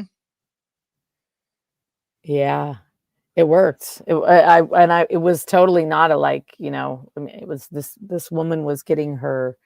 She was a licensed therapist, and she was getting her hypnotherapy, like her hypnosis degree or whatever. Yeah. And she had to have, it was like, I think it was like my boss at the time. She had to have a few people, like she had to hypnotize people, So you had to sign this like waiver that said that you were willing to be hypnotized by someone who wasn't fully licensed yet. And, I just went to her it was like this beautiful apartment that overlooked all of downtown San Francisco. And it was just like this, she was this really lovely woman. I felt very comfortable with her, but I was so like, that stuff's all in movies. Like I'm count to 10 and look at some clicking thing. And then I'm going to, that's not that. So I actually went in there with like a pretty big like barrier. Like I was like, this is not going to work, but I'm I'm willing to try it. And then she was kind of like, well, what do you want to be hypnotized about? And you could kind of like pick a few things, with like whatever thing you want to pick. And I don't even remember. I probably have the paper somewhere of what I said I wanted to be hypnotized about, but it worked so well. I mean, like I said, I was out, and then the next thing I knew, she was bringing me out of it. And I was like, wow, I was just dumbfounded. So I think I'd be like, slip right into regression. No, I mean, come on, I'm kind of constantly regressing. Let's be honest. It's kind of, how it goes. You hit a certain age. I feel like around 45, and then you kind of want to go like back down again. You know what I mean? Like, right. I'd like to go back to 35. I had so much fun. I feel like I squandered. I squandered a good 5 years. From I don't know, but then I had so much fun. Was it squandering? I don't know. Hold on right there, Varla. Thank you, W. David Page, Mama Catherine, and T-Bone for the super chats. Questions for Varla, put them in capital letters. Here we go.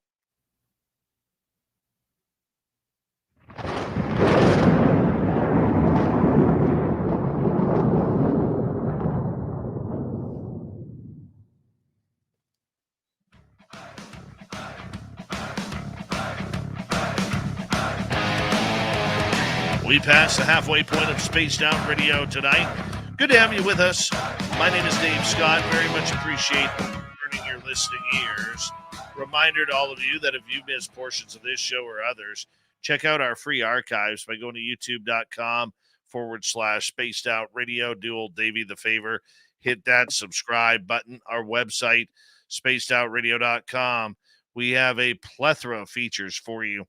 Rock out to Bumblefoot, read the news wire, check out our swag as well. Follow us on Twitter at Spaced Out Radio, Instagram at Spaced Out Radio Show, and on Patreon in the Space Travelers Club. Final time tonight, final time of 2023. Varla Ventura from varlaventura.net is here, and our segment we call Our Cryptid World. Tonight we are talking about dreams and very much about anything that is weird and strange, and what do they decipher? Varla, thank you for coming on in. Thank you. Thanks for having me. I've got another little dream tidbit here from my antique Book of the Bizarre. Waking dreams. G.H. Lewis, the companion of novelist George Eliot, told the following story of Charles Dickens. Dickens dreamt that he was in a room where everyone was dressed in scarlet. He stumbled against a lady standing with her back toward him. As he apologized, she turned her head and said, quite unprovoked, "My name is Napier." He knew no one of the name Napier, and the face was unknown to him. 2 days later, before he was to give a reading, a lady friend came into his waiting room, accompanied by an unknown lady in a scarlet opera cloak. The unknown woman, said his friend, is, quote, very determined of being introduced. Not Miss Napier, he jokingly inquired. Yes, Miss Napier. Although the face of the woman Dickens had seen in his dream was not the face of the actual Miss Napier, the coincidence of the cloak and the name was striking. It's kind of cool. That is kind of cool. Well, let's start off with a question from our audience here. Let's go to Savage Grammy. Love that name. The best. Why can't I remember my dreams? So I would challenge that you probably do remember more than you realize. And, I think the practice of writing some things down, as I said to Dave earlier, like it doesn't have to be a novel. Literally have a piece of, have a little journal next to you and just write a few quick impressions, a few words that come to mind, something that will reinvoke that dream. You might not remember every single detail. You might not remember every night. I think but I would guess that you probably remember more than you realize. And I think that those of us who do recall our dreams a little bit more regularly, I mean, I work at it.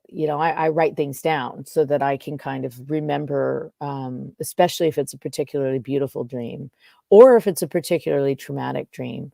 But I do think, I mean, it's different for everyone. If you want to remember your dreams, then writing them down is a really great way to train your brain to start doing that in the waking life. I get that. I can Yeah. appreciate that. I bet you have fabulous dreams. And with a name like that, you got to have fabulous dreams, Oh, yeah. Savage Grammy all the way. Absolutely. Absolutely. I would agree with you on that. Okay. One more question we have from the audience so far is Xanos, a little bit off topic, but wondering if you could talk about Yeah. Pukas. Oh, yeah. I'm always up for talking about Pukas. So, Well, just before we start, make sure we give a description of what they are for people who might be like, what the hell is a puka? yeah. So a Puka is essentially sort of a trickster fairy.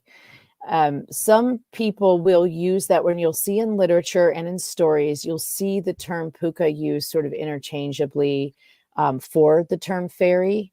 But within sort of the realm of the fairy kingdom, in particular, as sort of documented by William Butler Yeats, the Pukas are really the sort of shape-shifting tricksters of the fairy realm. They frequently appear as rabbits or horses. Sometimes they'll appear as other animals, such as an eagle or another kind of bird. And I have read one Puka story about a cat, but that was a little bit more of a modern one.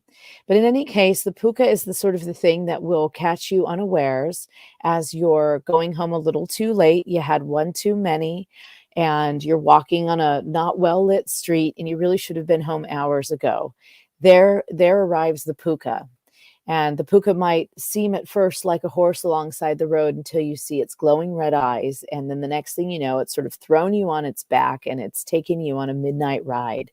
And it's taken you across the fields until you're on the precipice of death. And it's basically just trying to scare you back onto the, getting home a little earlier the next night.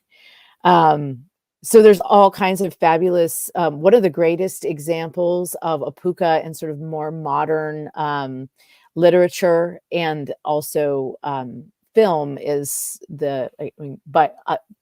age myself when I say modern here, but it's the movie Harvey with James Stewart, and he basically taught Harvey as a puka, and that was actually a stage play first, and it was a short story and became a stage play. And in that there's this giant talking rabbit. Donnie Darko's kind of that there's a puka in that too, the big creepy black rabbit that follows him around.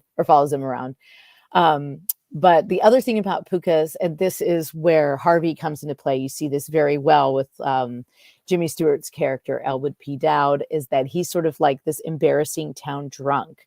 And so pukas tend to prey on people who the town won't believe them.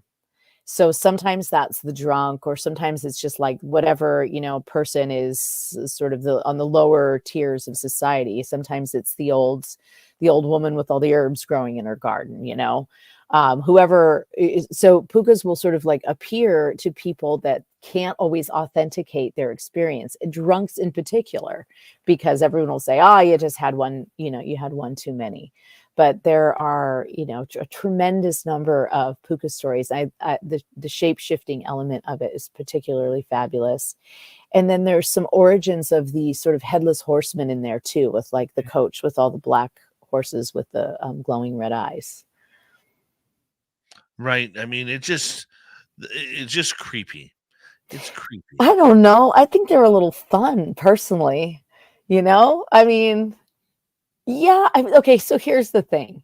You will probably survive an encounter with a puka. Like they don't necessarily cause death. Like there's a few stories, there's a few examples in the lexicon of people who were, sort of driven mad or accidentally slipped off the cliff, and into the sea as they were running from the puka. But really, by and large, the puka is just sort of like a big fat lesson. That's what the trickster plays, and in all cultures, there's a trickster, and the trickster is there actually to give you knowledge, right? They're there to kind of wake you up, and they do it by playing tricks. And fairies love to play tricks anyway. But I don't know. I think the pukas is pretty cool. Now, have I run into one? I don't know. There was a pretty the last time I was in Ireland, I was on a very remote island, and I was taking a walk at night by myself, and there were a couple of pretty creepy looking mules out there. But well, let's get back to the dream state right now, because questions seem to have dried up a little bit, but that's okay. Let's talk about lucid dreaming. We really haven't got into this yet tonight. And have you ever lucid dreamed yourself? yeah, so the first time I had a lucid dream, I was, so just like for vague definition, like lucid dreaming is being conscious in your dreams that you are dreaming, and having that not break the spell of dreaming. So you have some measure of control, and there's you can get really good at it and really control your dreams. As I said earlier, my mom is very adept at it, where she, I just have that dream, and I decide that's the dream I'm going to have that night, and I go in there, but this time I go down this hall, or whatever it is. But for me, the first time that I had a lucid dream, I was, I think, 3 years old, and I had a terrible nightmare that I had been running through this field, and I fell into a ditch. And my mom, instead of saying, oh, it's just a dream, just, you're fine, you're here in reality, when I woke up crying, she said, oh, okay, well, here's what you should do. You should fall back asleep and have that nightmare again. But this time your dog's going to rescue you. And, I was 3. So I did exactly what she said. I fell back asleep. I had the dream. I ran. I fell in the ditch. I was completely freaked out. And I looked up, and my dog was there, and dropped down a rope and pulled me out, and never had that nightmare again. So that was pretty convincing. And I've been that way ever since. So basically, I wouldn't say, I would be very curious if there are people who lucid dream, how frequently they lucid dream. I don't lucid dream every single night. I have to be, I think, in kind of a certain state of relaxation to actually get, I would say every dream I have a moment of consciousness in that dream, but not in every dream do I put in the effort to actually control what's going to happen. But to be clear, at least for me, when I lucid dream, I'm often dropped into a scenario, and then the lucid dreaming part is that I am deciding what's going to happen next. Or I'm deciding how I'm reacting, or what's going to appear before me. But I don't necessarily start from scratch in some blank room and lay that all out. Whereas my mom, she can say, okay, I'm going to go to that mansion again tonight. And she's got a series of dreams that she could just drop right into. But I'm not quite there. I kind of like the element of surprise, I don't want to always know what I'm going to dream. I want to kind of see the challenge of what's going to happen. I love it. Love it. I've only ever lucid dreamed once, that I believe. And it had to do with my ex-wife. And, it was weird because, I went through an extremely torturous divorce a number of years ago. And in this lucid dream, she was actually apologizing to me for it. Mm. And it seems so surreal. So surreal.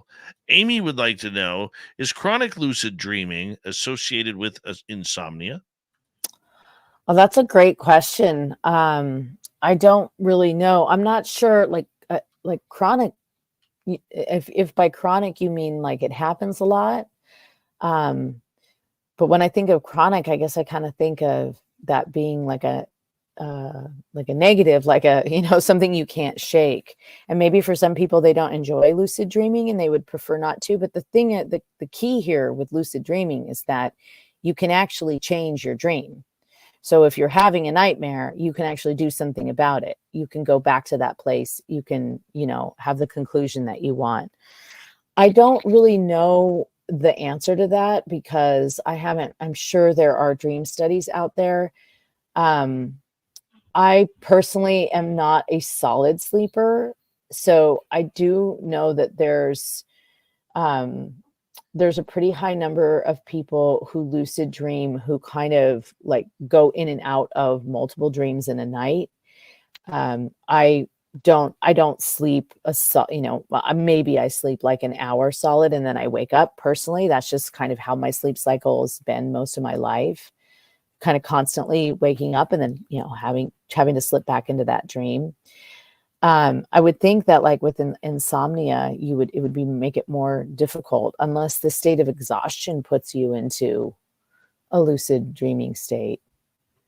But it's not just vivid dreams. So lucid dreaming is not just having a really vivid dream. Lucid dreaming is having the awareness that you are in a dream and that you are in an alternate reality or environment, and that you are at least aware of that, and then you can work toward actually influencing the outcome of what happens next.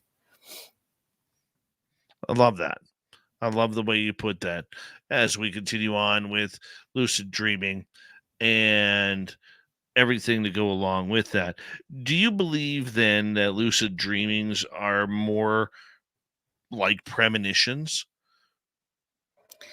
I believe that we can learn more from them. Premonitions, I think, are something a little different because we don't have a lot of control over premonitions. Premonitions just kind of come, right? They just come to us, and there's your premonition. So I think that probably it has its own category of dreams. I think that a lot of people who do have very vivid dreams and do have prophetic dreams are probably also lucid dreamers. But, there's a whole study of how to teach yourself to lucid dream. I think there's a book just called Lucid Dreaming that came out a number of years ago that gives you tools. They're not unlike the tools that you would implement to increase your psychic ability in general, which is cutting out a lot of the clutter and the noise. And kind of we talked about where instead of that, there's sort of a letting go of the control that allows you to kind of access that other dream state, willingly. Right. So yeah, I mean, I don't know. It's such an incredible topic because it's so vast. We all dream, even if you don't remember all your dreams, you don't know what they are. You do dream, you're just not remembering it, or you're not. It's not relevant for you maybe to remember it. But I think probably more than anything, Dave, rather than it just being prophetic, there are so many things that we can figure out that we're trying to get to the bottom of in our own lives from dreams. Again, I know that's very Jungian or whatever, but I think it's very true because I do think that that's what the alternate reality is for. And I think that's what going into the fairy cave and going into deep meditation or going into a sweat or going into accessing this other realm or going into a heavy ritual, that's a way of us transcending the barriers that we have between this world and the other world. And dreams are just this sort of open gateway to that world that we all have access to, good and bad. Grave Dog wants to know if you've ever used a dream catcher. I have a dream catcher that was gifted to me by a woman that I worked with that she made. She was a Navajo woman, and she a Diné woman. She gave me that, but it was not for me. It was for my son. So it's always been in his room. I don't have one personally. Do you believe I love them? Yeah, I think they work if the intention is if it's authentic and it's it's not just appropriation, but it's appreciation, and it's purchased from a person who makes it from their own culture. yeah, I think they're amazing. I think they're Yeah. beautiful. I So think for it's a very appropriated image, and so I think you have to be, kind of careful with like where you're getting it, who's making it. for people who may not know, what is a dream catcher? So it's like a woven, it's usually a hoop. The one I have is actually a heart, but it's a woven sort of pattern that is like a web, and then there's usually feathers hanging off of it, but sometimes there can be other things, and it represents sort of the whole world. So it was sort of explained to me like, there's the three colors because these are like the four directions, and then there's the humans are sort of in the middle of it, or we're in the middle of it. And the idea is that you hang it, like the long and the short of it, you hang it and it catches your dreams, and it also can like prevent nightmares. So that's why it was given to me to put over my baby's crib when I had my son years ago, and we just always kept it there, just to like it's a protection thing, really.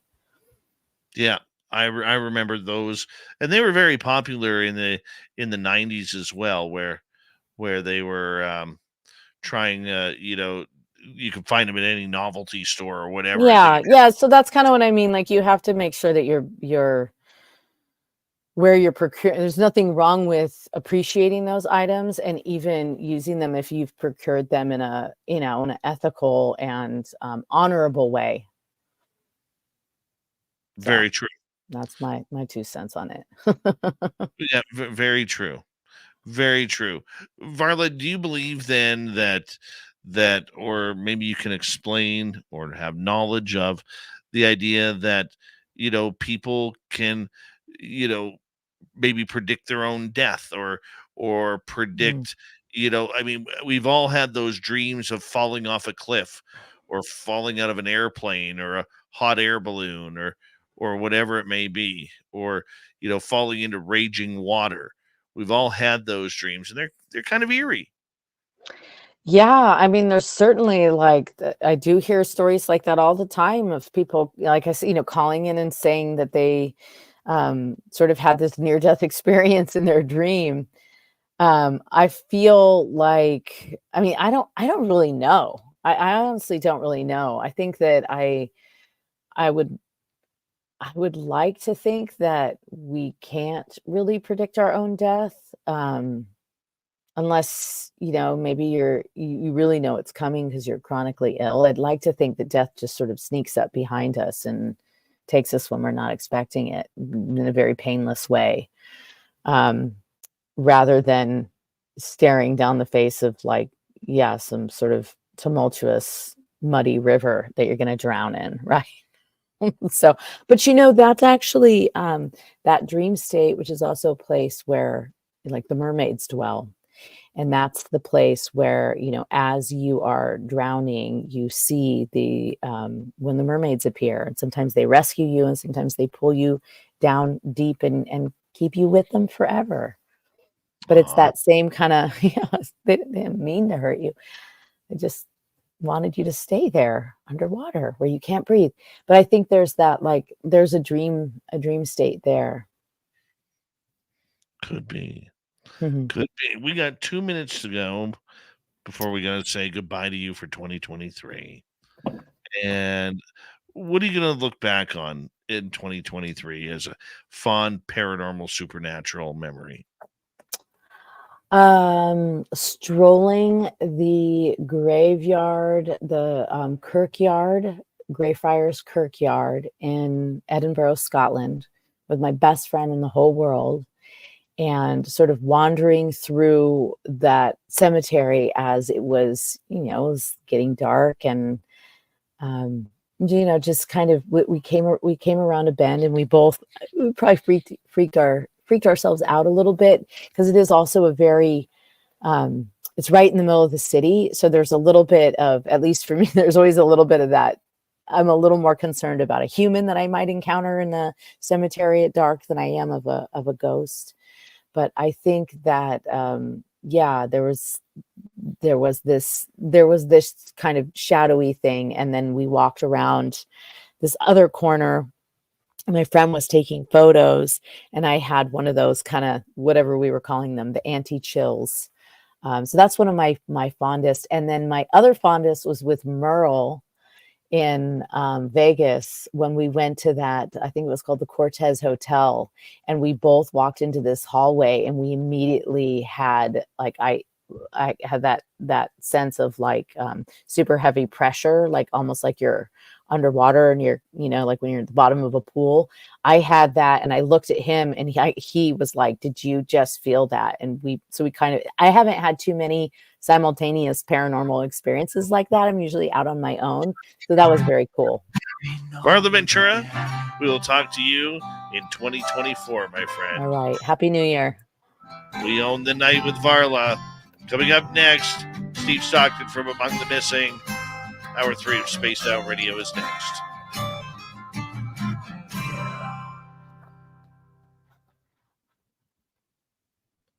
Love you, dear.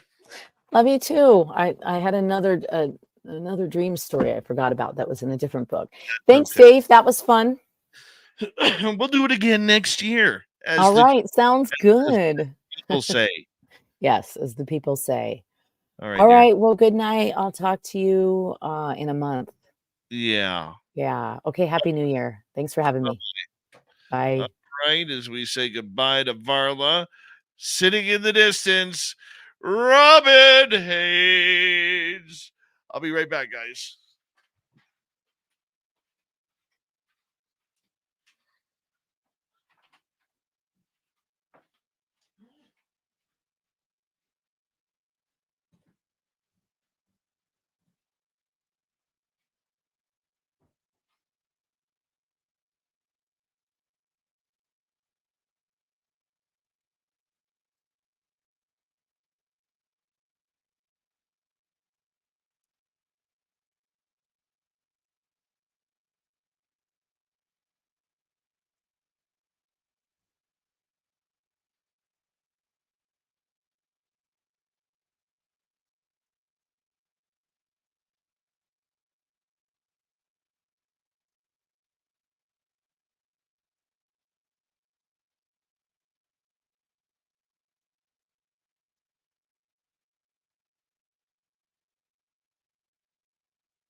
right. I am back. Thank you tonight to Debster, Lala, T-Bone, Mama Catherine, and W. David Page for the super chats. Hi, Vanessa. How are you?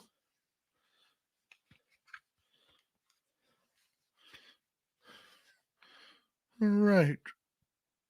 Robin is in the background. Robin is in the background.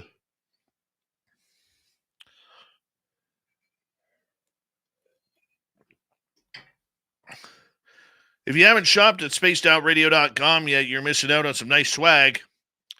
Why? Because we don't have ugly swag. We got stuff you actually want to wear out in public. So make sure you go check it on out, spacedoutradio.com. And look, with the new year, there's only 5 months left. 5 months, about 5.5, until the 3rd annual Spaced Out Radio fan party in Reno, Nevada at the Silver Legacy Casino and Resort. Tickets you can get for $100 on VIP tickets, $60 without the VIP. You get a free live radio show, VIP party, swag bag, ghost tour, and a skywatch, and a lot of partying with some very famous friends that you'll see on this show. We want you all there. Everybody is invited, so make sure you come. Here we go.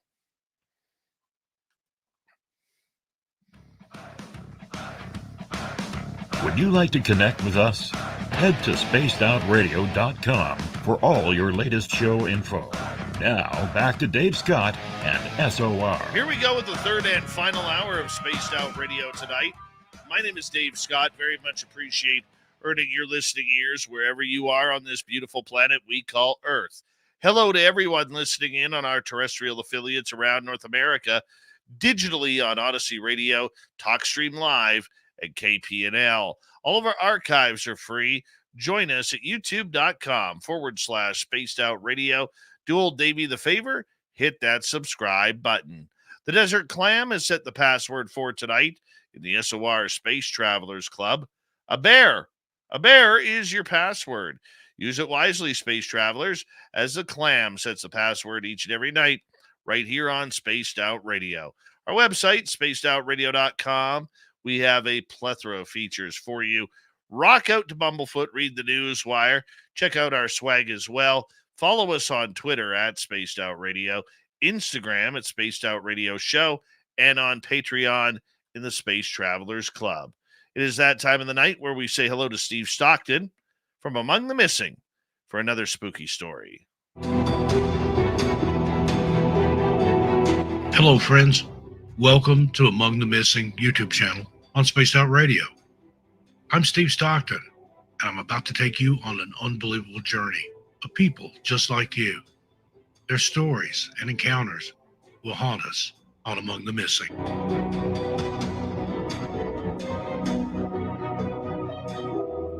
In the summer of 2023, 55-year-old Svetlana Ustimenko of Broward County, Florida, had recently been diagnosed with a terminal illness, according to the Grand County Sheriff's Office.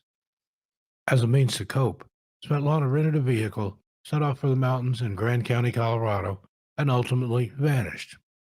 Her family later reported her missing to officials in Broward County, according to the Sheriff's Office. During the week of July 30, the Grand County Sheriff's Office noticed a rental car parked at the trailhead for the Dead Horse Creek Trail, located off County Road 73, southwest of Fraser. Upon investigation, deputies and a U.S. Forest Service law enforcement officer discovered a white 2022 Nissan Sentra with Louisiana license plates that appeared to have been parked there for an extended period without use. According to the Sheriff's Office, the car was scheduled to be returned to the rental car company on August 10. According to officials, officers started searching the area around the location of the rental car on the evening of August 11. The search continued on August 12 and 13. On Friday, August 18, Grand County Search and Rescue conducted a 3-hour small reconnaissance search. Then on Sunday, August 20, the Grand County Sheriff's Office said an extensive search was carried out with the help of Grand County Search and Rescue, Front Range Rescue Dogs, Search and Rescue Dogs of the U.S., or SARDIS, and Colorado Search and Rescue, involving over 25 individuals and 6 human remains detection dogs. Unfortunately, no clues or signs of Svetlana were found, Grand County Search and Rescue believes Svetlana was not in the primary search area. The Grand County Sheriff's Office said that despite the use of ground rescuers both on and off trail in rugged terrain with steep slopes, deadfalls, and thick brush, the use of multiple dog teams, Sheriff's Office investigators covering terrain on horseback, and drones on various days throughout the last week, they were unsuccessful in locating Svetlana. Grand County Search and Rescue estimated that more than 700 hours between volunteers and other law enforcement staff were devoted to the search efforts. Until additional clues or information surfaces, the search was suspended by the Sheriff's Office. Grand County Search and Rescue said they may conduct small-scale operations in areas they may determine to be of higher probability. The Sheriff's Office added, sadly, the family has shared that Svetlana had been diagnosed with a terminal illness, was struggling as she tried to cope, and was attracted to the Colorado mountains. The Grand County Sheriff's Office said the trailhead where Svetlana's rental car was found is commonly used by hikers, mountain bikers, and other recreational enthusiasts. Although the official search was called off, authorities are still investigating, and Svetlana remains missing. Anyone with any information regarding Svetlana's disappearance is asked to contact the Grand County Sheriff's Office dispatch at 970-725-3313. And we say thank you to Steve Stockton for his great stories to kick off hour number 3 of this show each and every night. And we really do appreciate that. And we also want to remind you can hit subscribe on his channel at youtube.com/Among the Missing. From the missing to the mysterious, Robin Haynes is here for her final time of 2023 with the Crypted Report. Hi.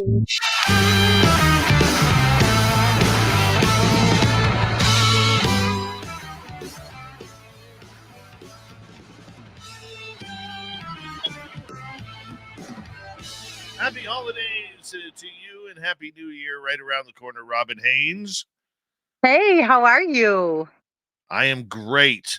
Great. Did you have a good Christmas? I had a fantastic Christmas, thank you. And I'm very much looking forward to turning the calendar into 2024. Oh, yeah. On Spaced Out Radio. It's going to be a lot of fun coming up because there's a lot of cool things that are going to be happening. So, how was your Christmas and holidays so far?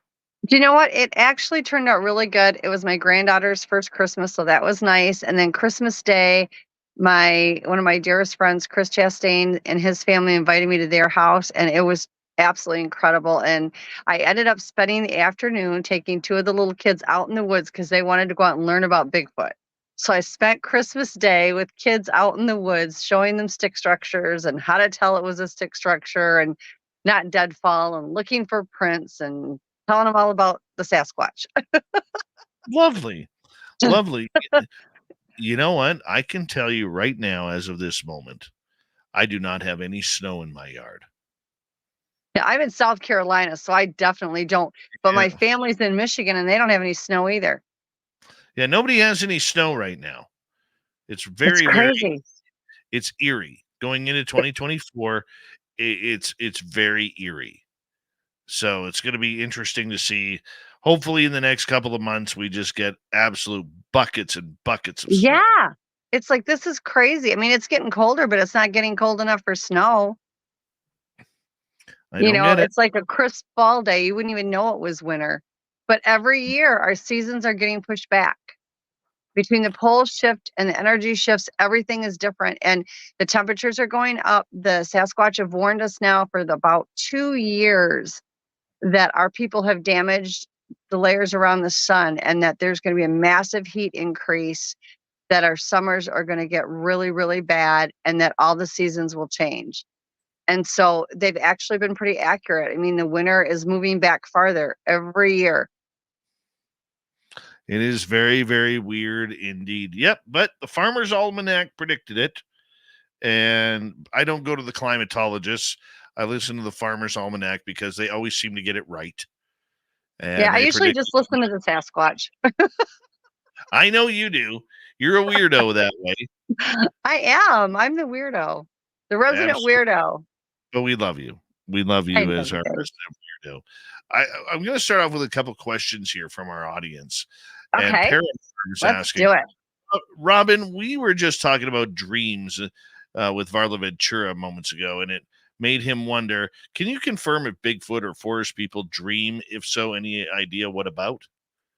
Well, I would think, they are part human, and so I would think they would dream just like we do of various things.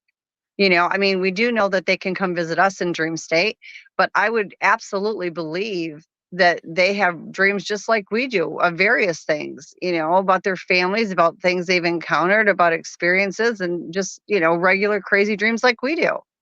I believe that wholeheartedly. Absolutely. Hmm.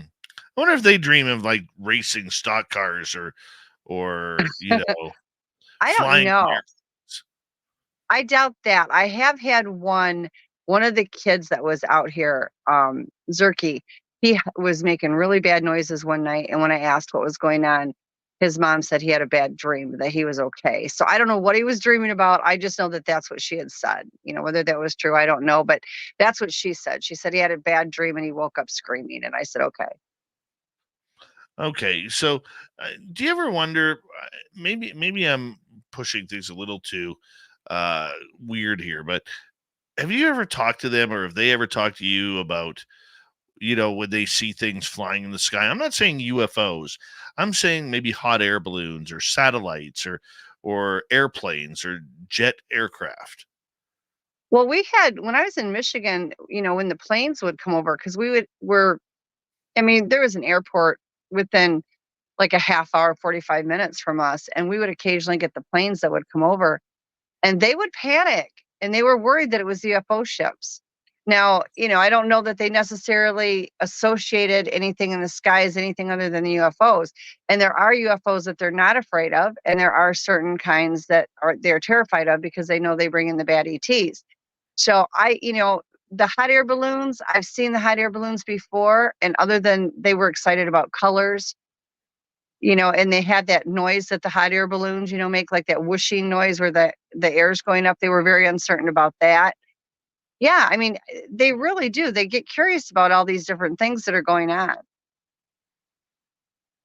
What do they mostly ask you about regarding technology that they see? They don't really understand it. I mean, they do know about technology, obviously, but they say our ways, when they've spoke to me about it, first of all, they'll tell me that our ways are very primitive.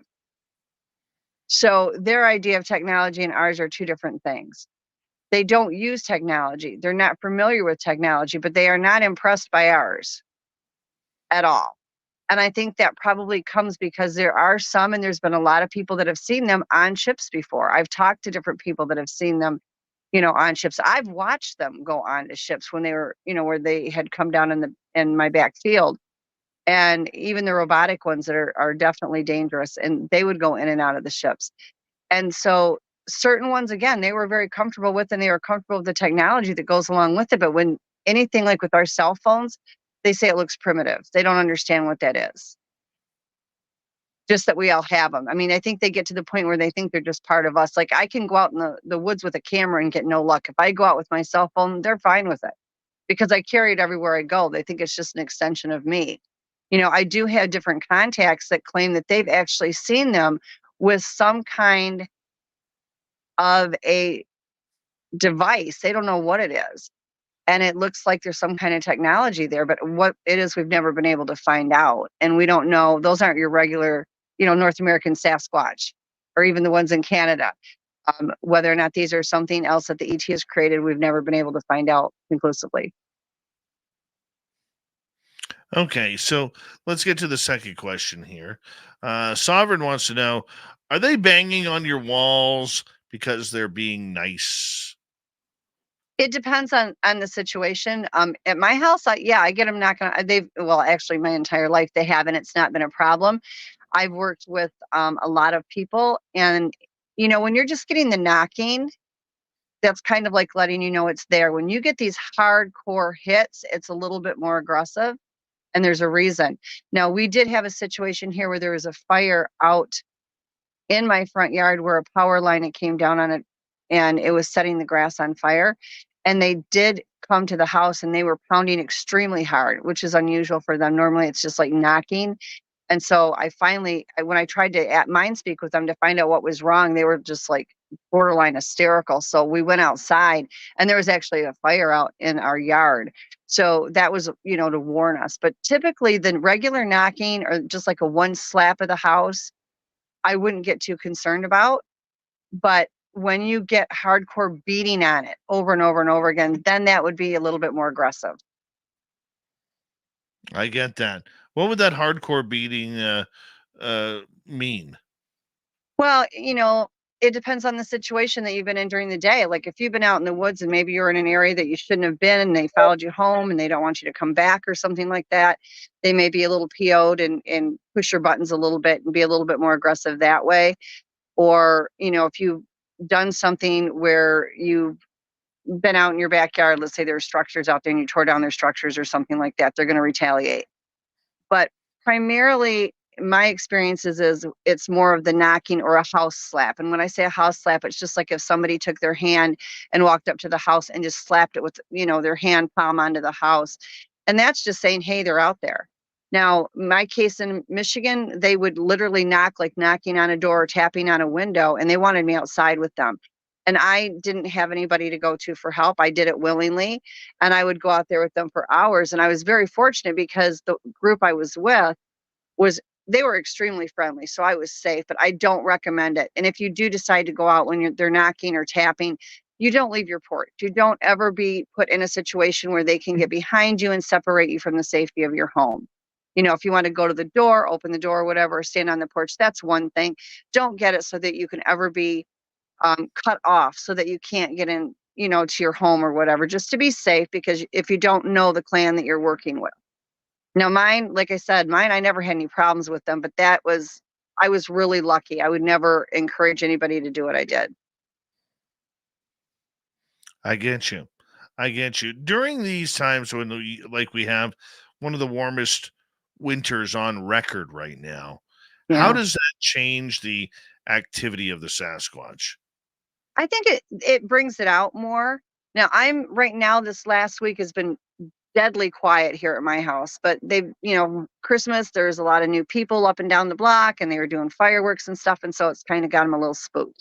But normally when we have this warmer weather, but yet it's cool, it's warmer for winter, but it's still cool, they're really active. I think it kind of throws them off a little bit because it's not the temperatures they expect. So they're a little more cautious, but they definitely are out and about. And I think the activity rate is higher because it's not so bitter cold. Mm-hmm. Does it change their hunting habits, their sleeping habits?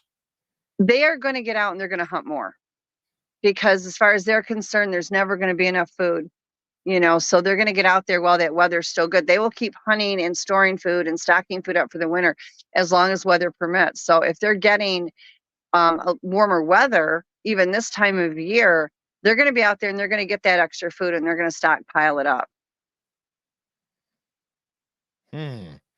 What's their diet at this point? Well, the diet stays pretty much the same as far as until it gets so bitter that the snow's on the ground. They're gonna, they're gonna want meats. They're gonna want vegetables. They're gonna want grasses. They'll get the moss. They'll get moss, and sometimes they'll use it for medicinal purposes. Sometimes they'll use it to help start fire. They'll use the old wood because it smokes less. For the clans that do use it, not all clans will use fire, but a lot of them will. Especially the ones that are in these really bitter cold areas, because they do not migrate. They'll send hunters to follow the herds, the deer or the elk or whatever to get food, but primarily meat. I mean, they're going to really bulk up on that protein to try to get through these winter months. They'll have things stored as far as, vegetables that they've got out of farmers' fields and things like that. And they'll get on that, but a lot of protein right now. Awesome. Let's get to a question from Blue Cruise. Are the robotic Sasquatch more aggressive than a natural Sasquatch? Absolutely. The robotic ones are bad. They were brought down here from the ETs to actually kill off our natural Sasquatch. And so the natural Sasquatch are very fearful of them. And they do look like our Sasquatch. However, they are robotic. They are soulless. They do not mind speak. They do not have paranormal abilities. They are, just killing machines. That's what they do. And they do have, some of them do have some technology with them, to help them with that. So they are excessively aggressive. You will notice that when they move, they don't move as fluidly, perhaps, as our natural Sasquatch do. You're not going to be able to get them to mind speak because they're not capable of it. And you should handle it with caution because they are very dangerous and they don't care what they hurt. Okay. So what is the difference? I'm not familiar with the term robotic Sasquatch. I don't know what else.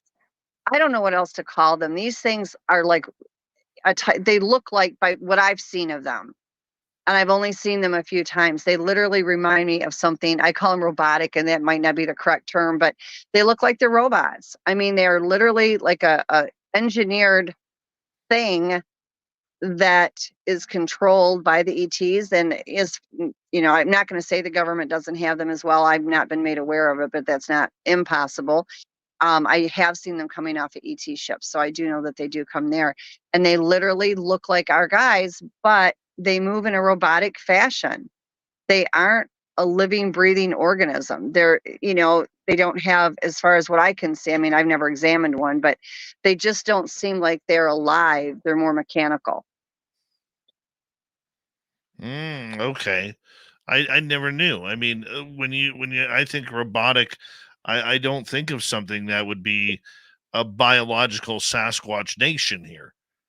Yeah, I was very much surprised. I didn't know anything about it until it happened. And it was very quick when the first time I saw it. We had, 10 acres, and there was a 10-acre parcel land next to us. And the ship came down in the parcel next to us. And the Sasquatch that I had at my home were like, get in the house, get in the house. And I was like, what's going on? And they kept telling me how dangerous it was. And they're like all ducking and running for cover. And I was going to go in the house, and my son and a friend were over, and they're like, you go in the house, we're going to go check this out. And I was like, not going to be left behind.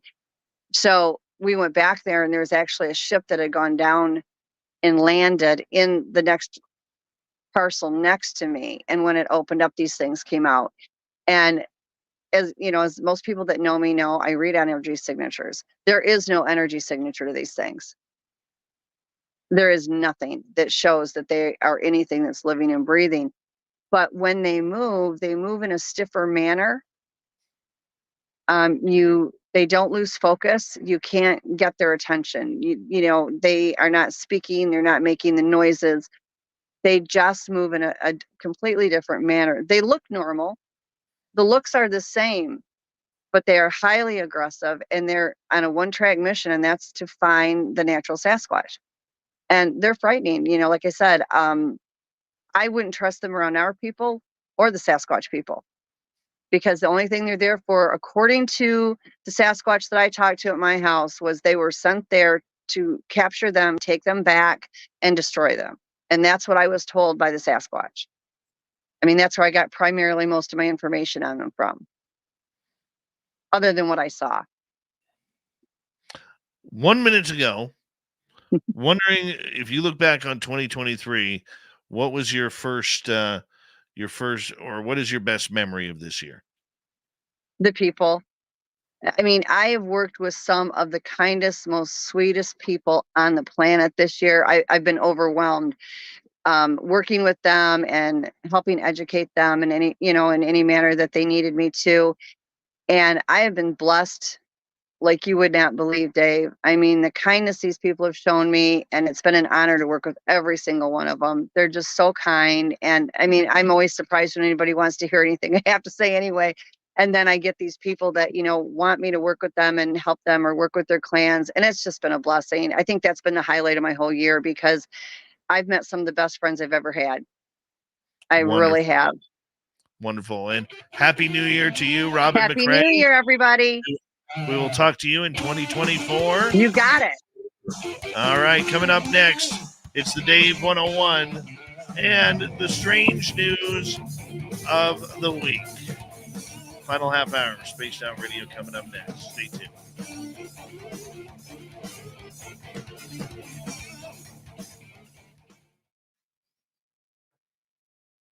All right.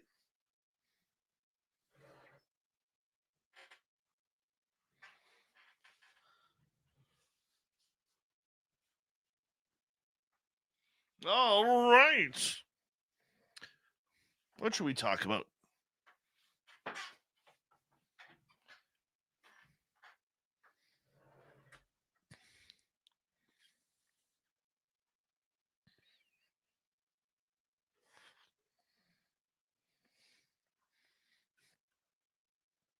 Mm-hmm.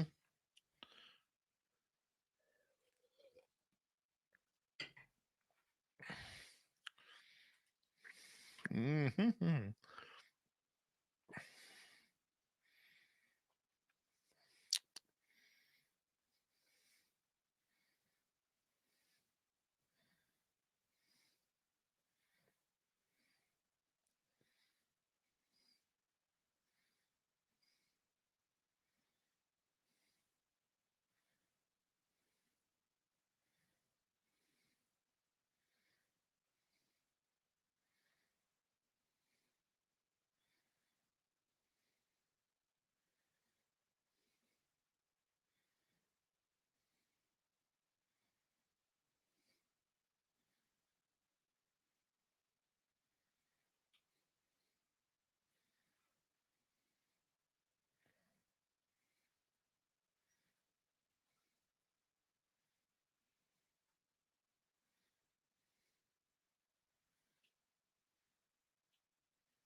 Mm-hmm.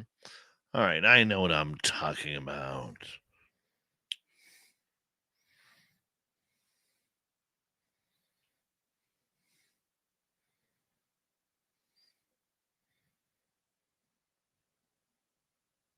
If you have a topic, Paramarv, that you want to see, email it to bookings at spacedoutradio.com.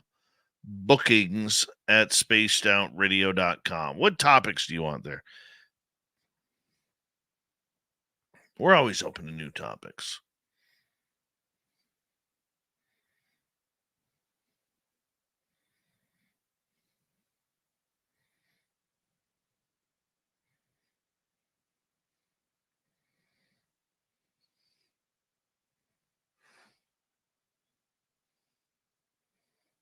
Oh, for tonight? No. No. I've already got that.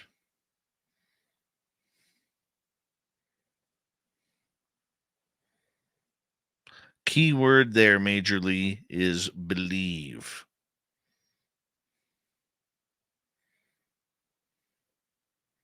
Never heard of Robert Sepper. That's right, Y2K2MI, reminding everybody that after the show, they'll be signing autographs to the left of the studio. If you don't mind, to the left of the studio. Excellent reminder, Y2K.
All right. Big thank you tonight to Major Lee, Debster, la la la la, Bright, T-Bone, Mama Catherine, and W. David Page.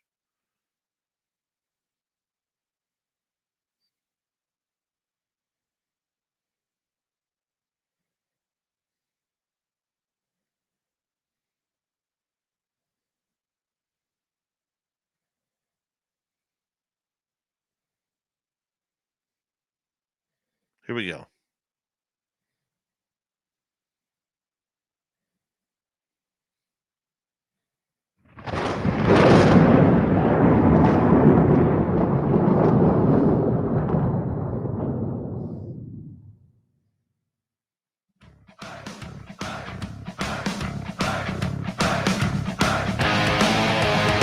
Final half hour of Spaced Out Radio tonight. Thank you so much for joining us. My name is Dave Scott. Very much appreciate earning your listening ears. Reminder to all of you that if you've missed most of this show or others, you can check out our free archives by going to youtube.com/Spaced Out Radio. Do old Davey the favor, hit that subscribe button. Our website, spacedoutradio.com. We have a plethora of features for you. Rock out to Bumblefoot, read the news wire, check out our swag as well. Follow us on Twitter at Spaced Out Radio, Instagram at Spaced Out Radio Show, and on Patreon in the SOR Space Travelers Club. For the final time in 2023, here is your Dave 101.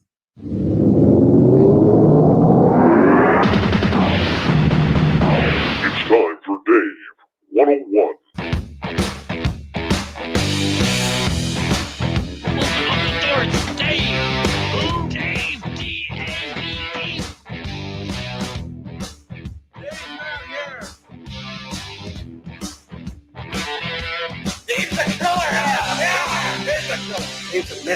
Dave's a mess, that's right.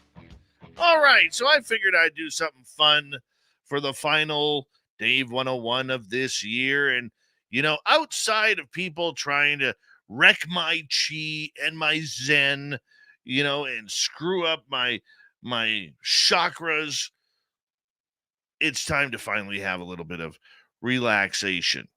All right, so first off, I'm going to start this off by a couple people on our YouTube comments recently getting mad that we like to enjoy these topics. Yeah. The latest was somebody griping that if you're listening in radio land or podcast land, you don't really understand. Okay. But at the beginning of our YouTube show, which starts about 6 minutes before the radio show, I will go on and I will say hello to everybody who's in the chat room so far. And a little bit of fun that I do is I'll pick out a couple of audience members and I'll say they'll be signing autographs after the show. But according to a couple listeners, no, not allowed to do that. You know why? That's fun. These topics are serious. There's no fun allowed in Spaced Out Radio land. Go kick rocks. Seriously. If you haven't figured out by now that we are a show of entertainment, okay, yes, we do delve into the seriousness of UFOs and a lot of these topics. But the most part, this show is about entertainment. That's why we're on the radio, to entertain people who have sat there and listened to politicians bark all day. And journalists who don't know how to do their job anymore bark about what you should be offended by today. We give people a break. Relax. Enjoy the woo. Okay? That's what this is all about. Enjoying the woo and having some fun. Listening to people's incredible experiences and just taking it for what it's worth, which is a story. It's your choice whether you want to believe or not. Frankly, I don't care. But you know what? Most people, when they get in front of the microphone and they sit there and talk about some of those things that are intimate to them, embarrassing to them, tend to believe those people. We need a little bit more calming down in 2024. But do I think it will be actually said and done? Nope. Not a zilch, zero, not a bloody chance. So, in honor of all that, and the people who hate the fact that we like to have fun on this show, here's my predictions for 2024. Now, these are not going to be in any particular order, so I'm just going to ramble about. Number one, I believe in 2024 we see a resurrection of Lou Elizondo. Yes, the former head of ATIP will come out of the dark woods of North Dakota, Wisconsin, or wherever the hell he is, Wyoming. That's the state he's actually in. To come out and start getting into the UFO fight once again. I believe his book will be published in 2024. That will send him on a world tour of talking about some pretty strange stuff. And I also believe that there's going to be a couple slobber knockers in his book that actually make us go, oh my, that isn't very good when it comes to the UFO story. It's a book that I will definitely buy. I don't buy a lot of books, but Elizondo's I would buy. And I'm very interested to hear. And I hope he does what's best for all of us and actually opens up about his own personal experiences with the phenomena. Prediction number 2, there will be no disclosure in 2024. Yes, you can wave your disclosure banner all you want. You can wear your Burchett, Anna Luna, and Matt Gaetz t-shirts all you want, but there will be no disclosure in 2024. Here's why. Number one, those that actually make the decisions about top secret stuff like UFOs and aliens, they don't want us knowing. No. They will give little hints, and there will be breadcrumbs of clues of crash retrievals, where they may be hidden, where they may not be.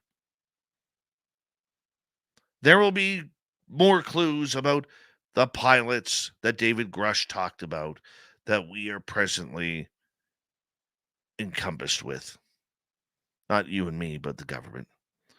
No, nothing is going to happen. We are going to look at 2024 a year from now and say, wow, that was a lot like 2023 and 2022. We're going to get all hyped up numerous times throughout the year, only to be let down once again. Yeah, it's a sad situation, but that's just the way it is. And in fact, that leads to my number 3. I see a lot more people leaving the field of ufology. Why? Because they're going to be done with it. And these aren't going to be your big name researchers like Richard Dolan or Grant Cameron or Melinda Leslie. No, these are going to be fringe people who walk away from this topic because they're going to know their disclosure dream has come to an end, number 1. Number 2, they got front row tickets to Blink-182, and they prefer Tom DeLonge as a singer and artist rather than a ufologist who likes to exaggerate stories and videos. That's the truth of the matter. They're going to say, I've given 5, 6, 7 years to this. There's nothing to it. I'm walking away, head hung low. It was fun while it lasted. Sayonara, everybody.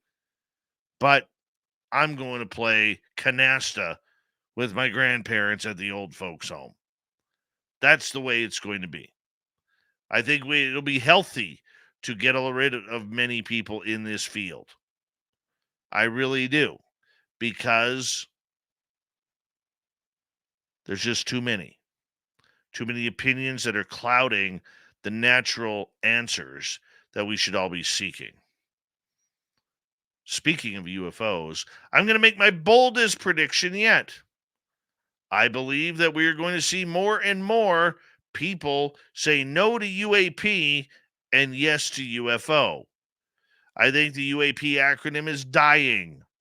I believe, and that's a good thing. I believe that more people are going to start recognizing that there is a huge difference between UFOs and UAPs.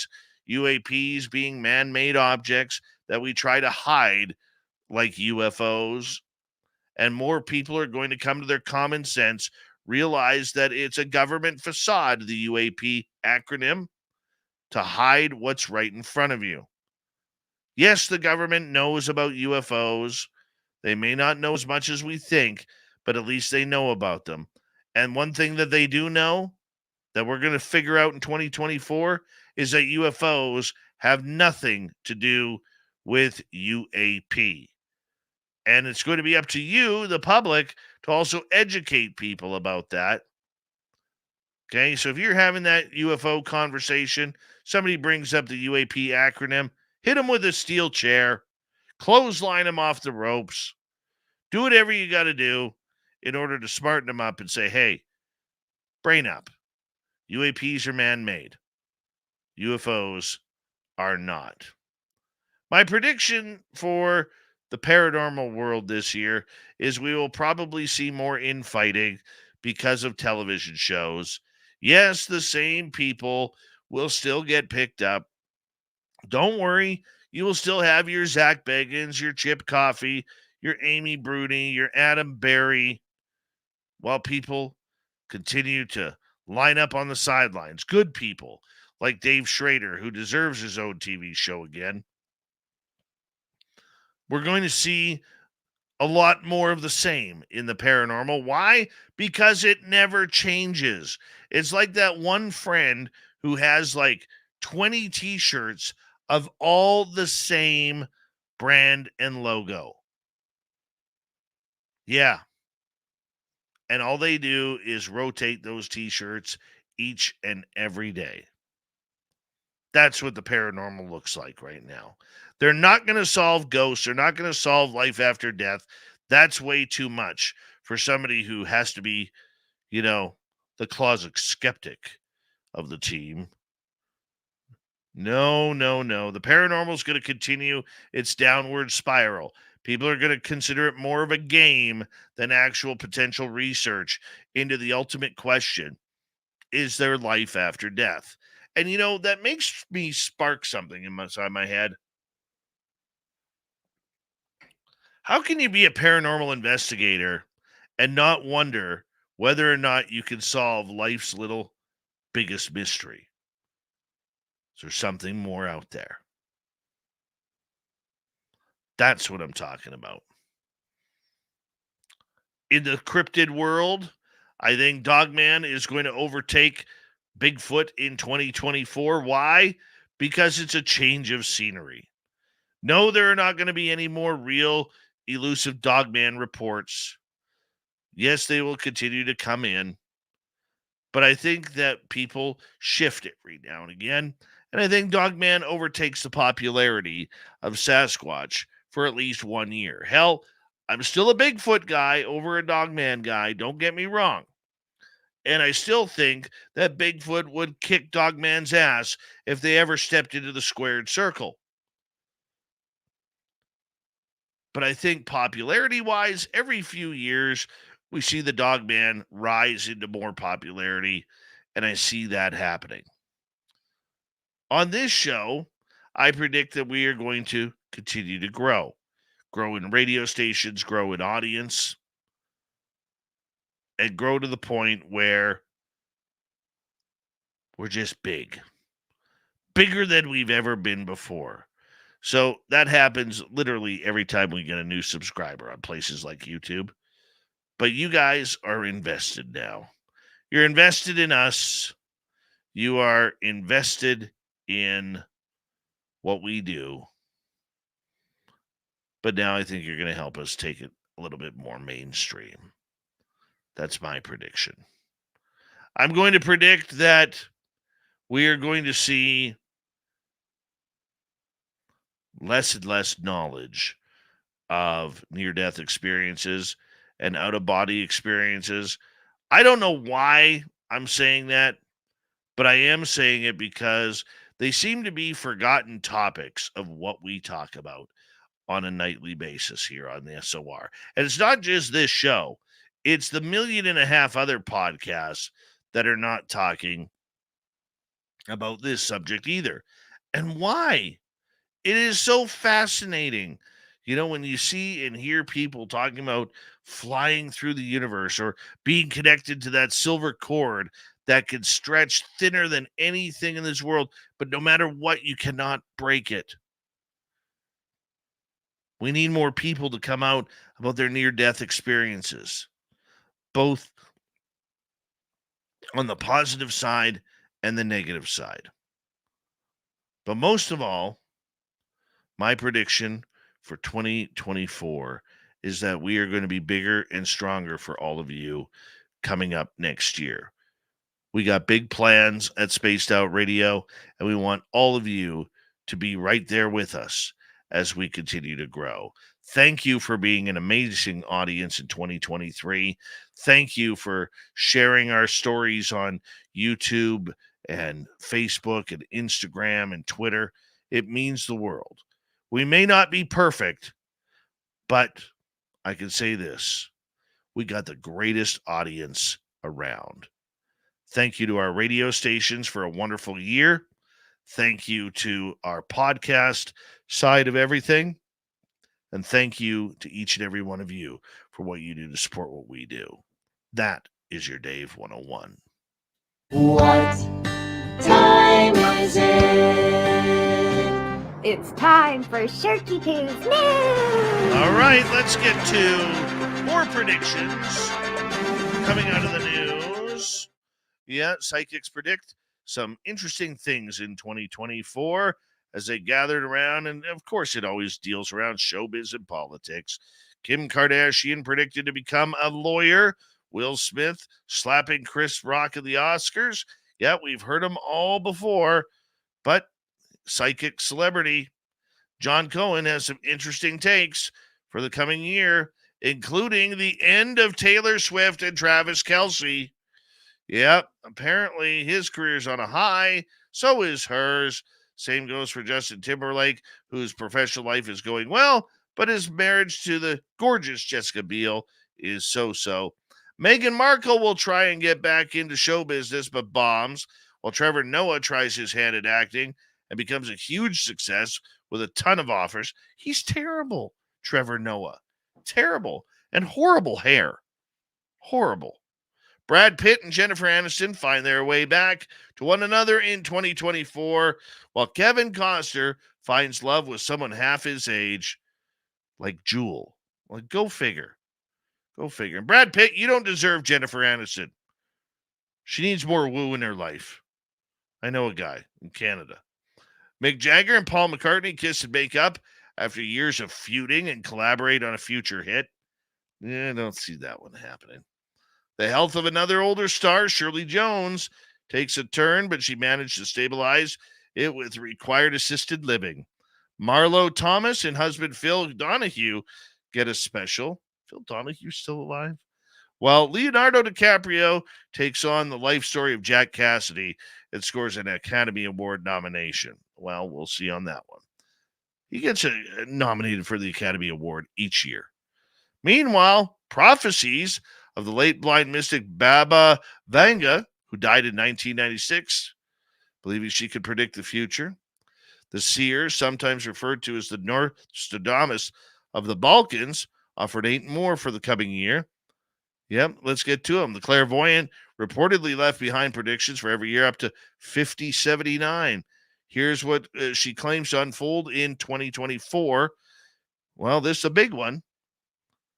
She allegedly says that Russian President Vladimir Putin will be killed by a compatriot.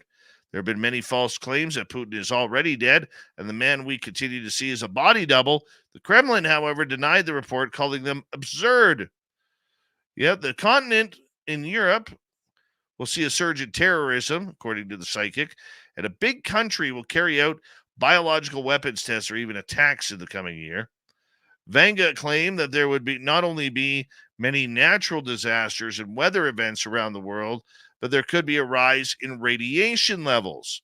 She also predicted that this is a year, 2024, where she claims that the global tensions and power shifting from the west to the east would fuel rising debt and overall distressing financial times.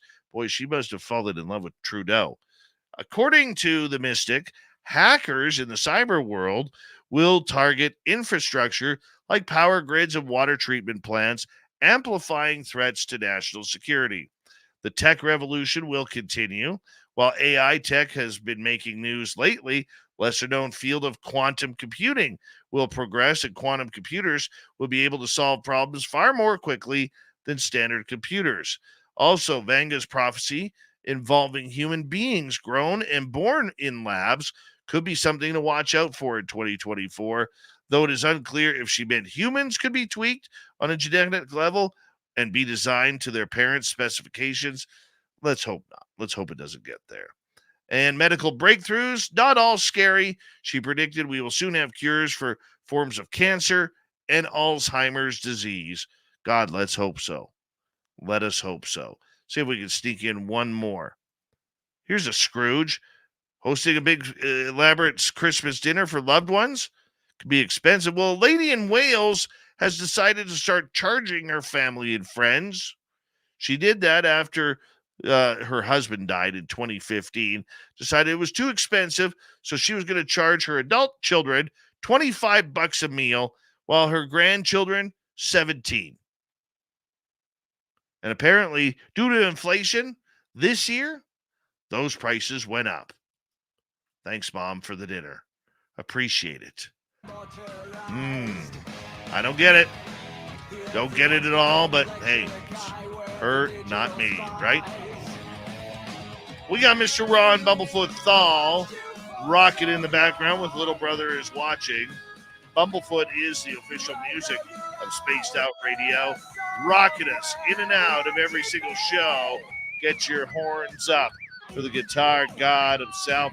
Special thanks to everybody listening in at work, at home, in your cars, wherever you may be. Thank you to everyone in our chat rooms tonight. YouTube, Twitch, LGAB, Facebook, Spreaker, LinkedIn, the Space Travelers Club, and on Twitter at hashtag Spaced Out Radio. I know you're out there somewhere. Remember, this show is copyright by Spaced Out Radio and SOR Media Ventures Limited. Thank you so much for choosing to share your evening with us, because together, my friends, we're watching. We own the night. Mr. Bumblefoot, we need a favor. We need you to take us home.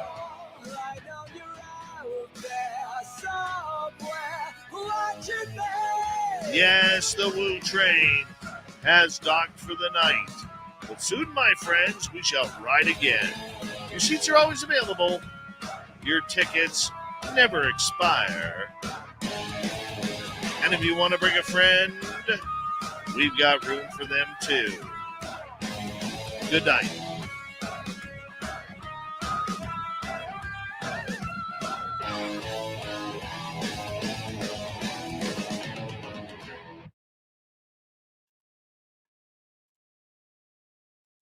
Well, that was a fun night. What do you think?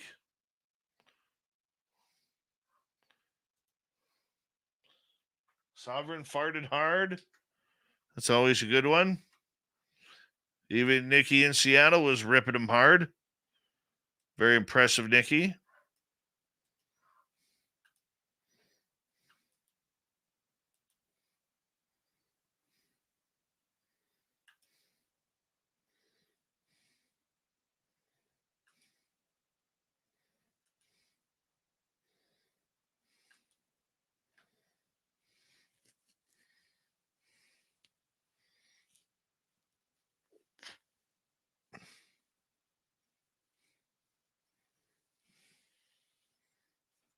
I'm going to part that in the middle.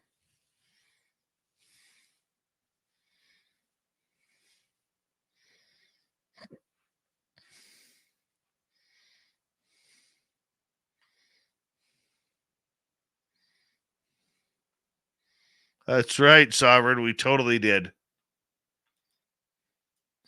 Totally heard it.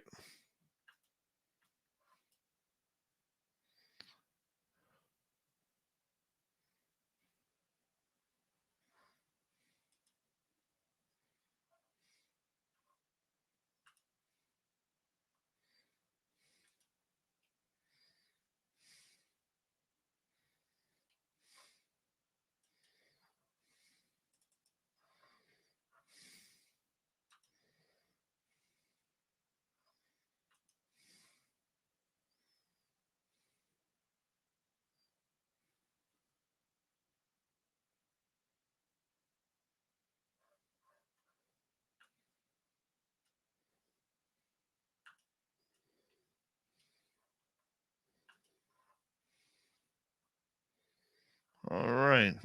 Any questions while I'm here?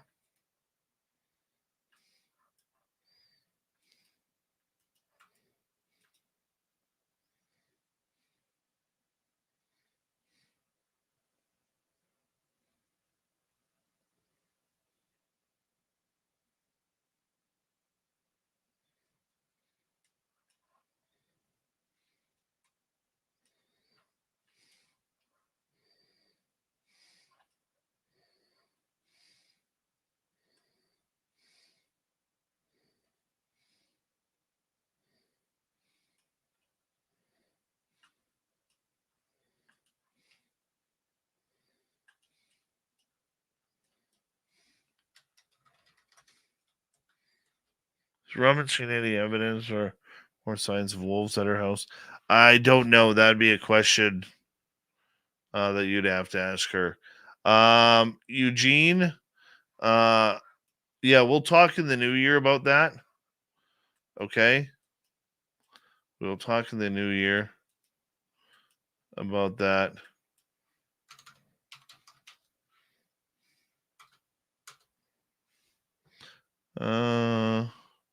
Who will you be kissing, Dave?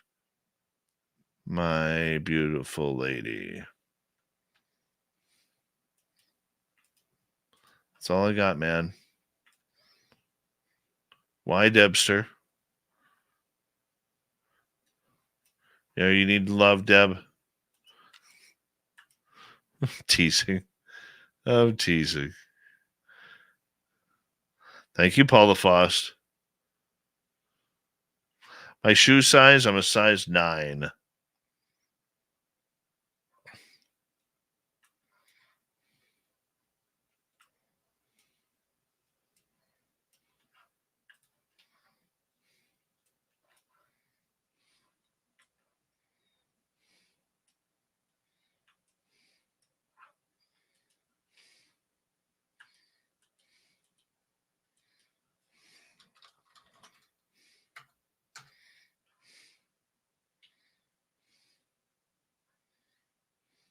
Oob to Joe's Bane. You've got aliens.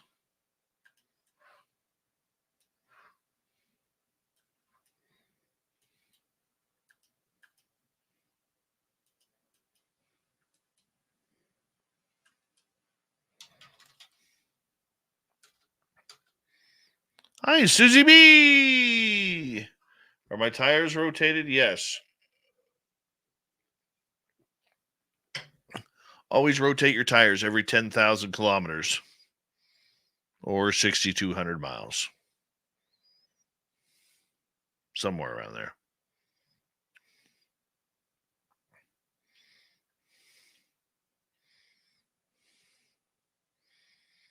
Did I get an oil change? Yes, I've gotten an oil change recently.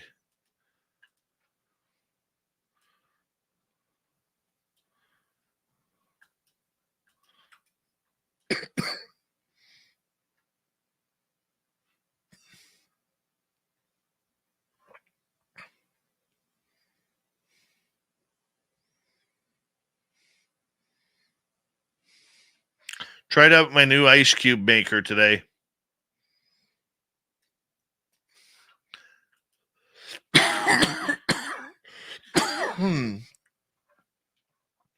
Takes forever, but still awesome. Full of awesomeness. The ice cube maker.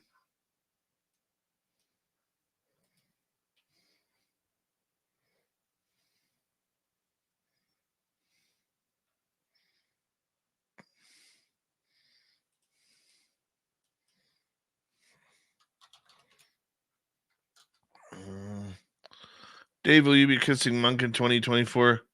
I'd give him a kiss on the forehead. Yep.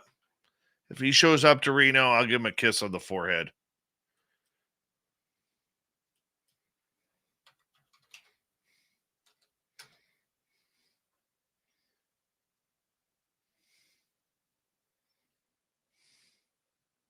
That's right. I like turtles. Merle.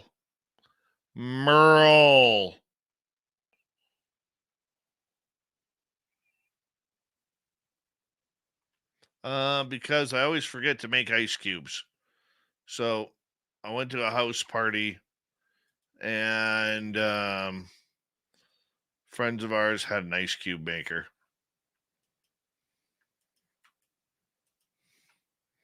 So I wanted one. Have you considered a move to another planet? If they take me, yeah.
If you die and wind up where unexpected, what will you say?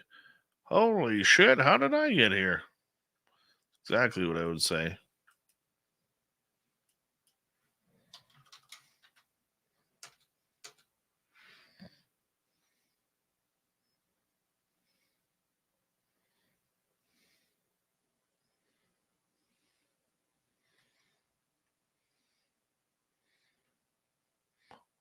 Yes, SOR will be on air on New Year's Eve.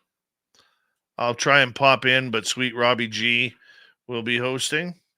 You know, with Sweets, it's always going to be good, fun, entertaining.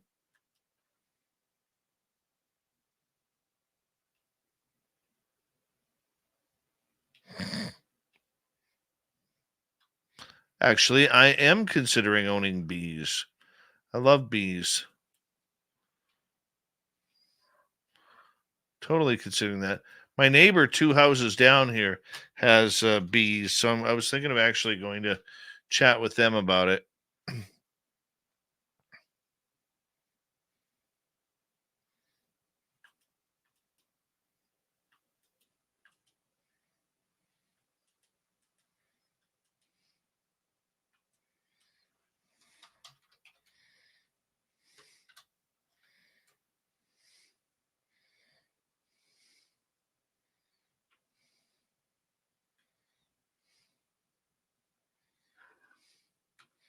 All right, everybody. I want to say a big thank you. W. David Page, Mama Catherine, T-Bone, la la la la, Bright, Debster, and Major Lee for the super chats.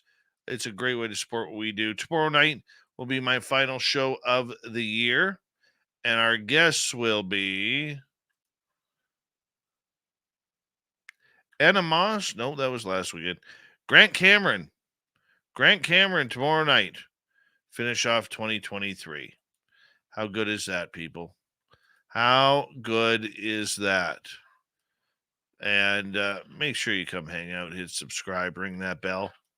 Okay, and once again, I really want to see all of you in Reno. I want a chance to say thank you, shake your hands, give you a big hug, high five, whatever it may be, just so we can connect and have a good time in Reno for the 3rd annual fan party. So thank you, everybody. We'll talk to you very soon, okay? Good night.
Stay healthy, my friend. You too.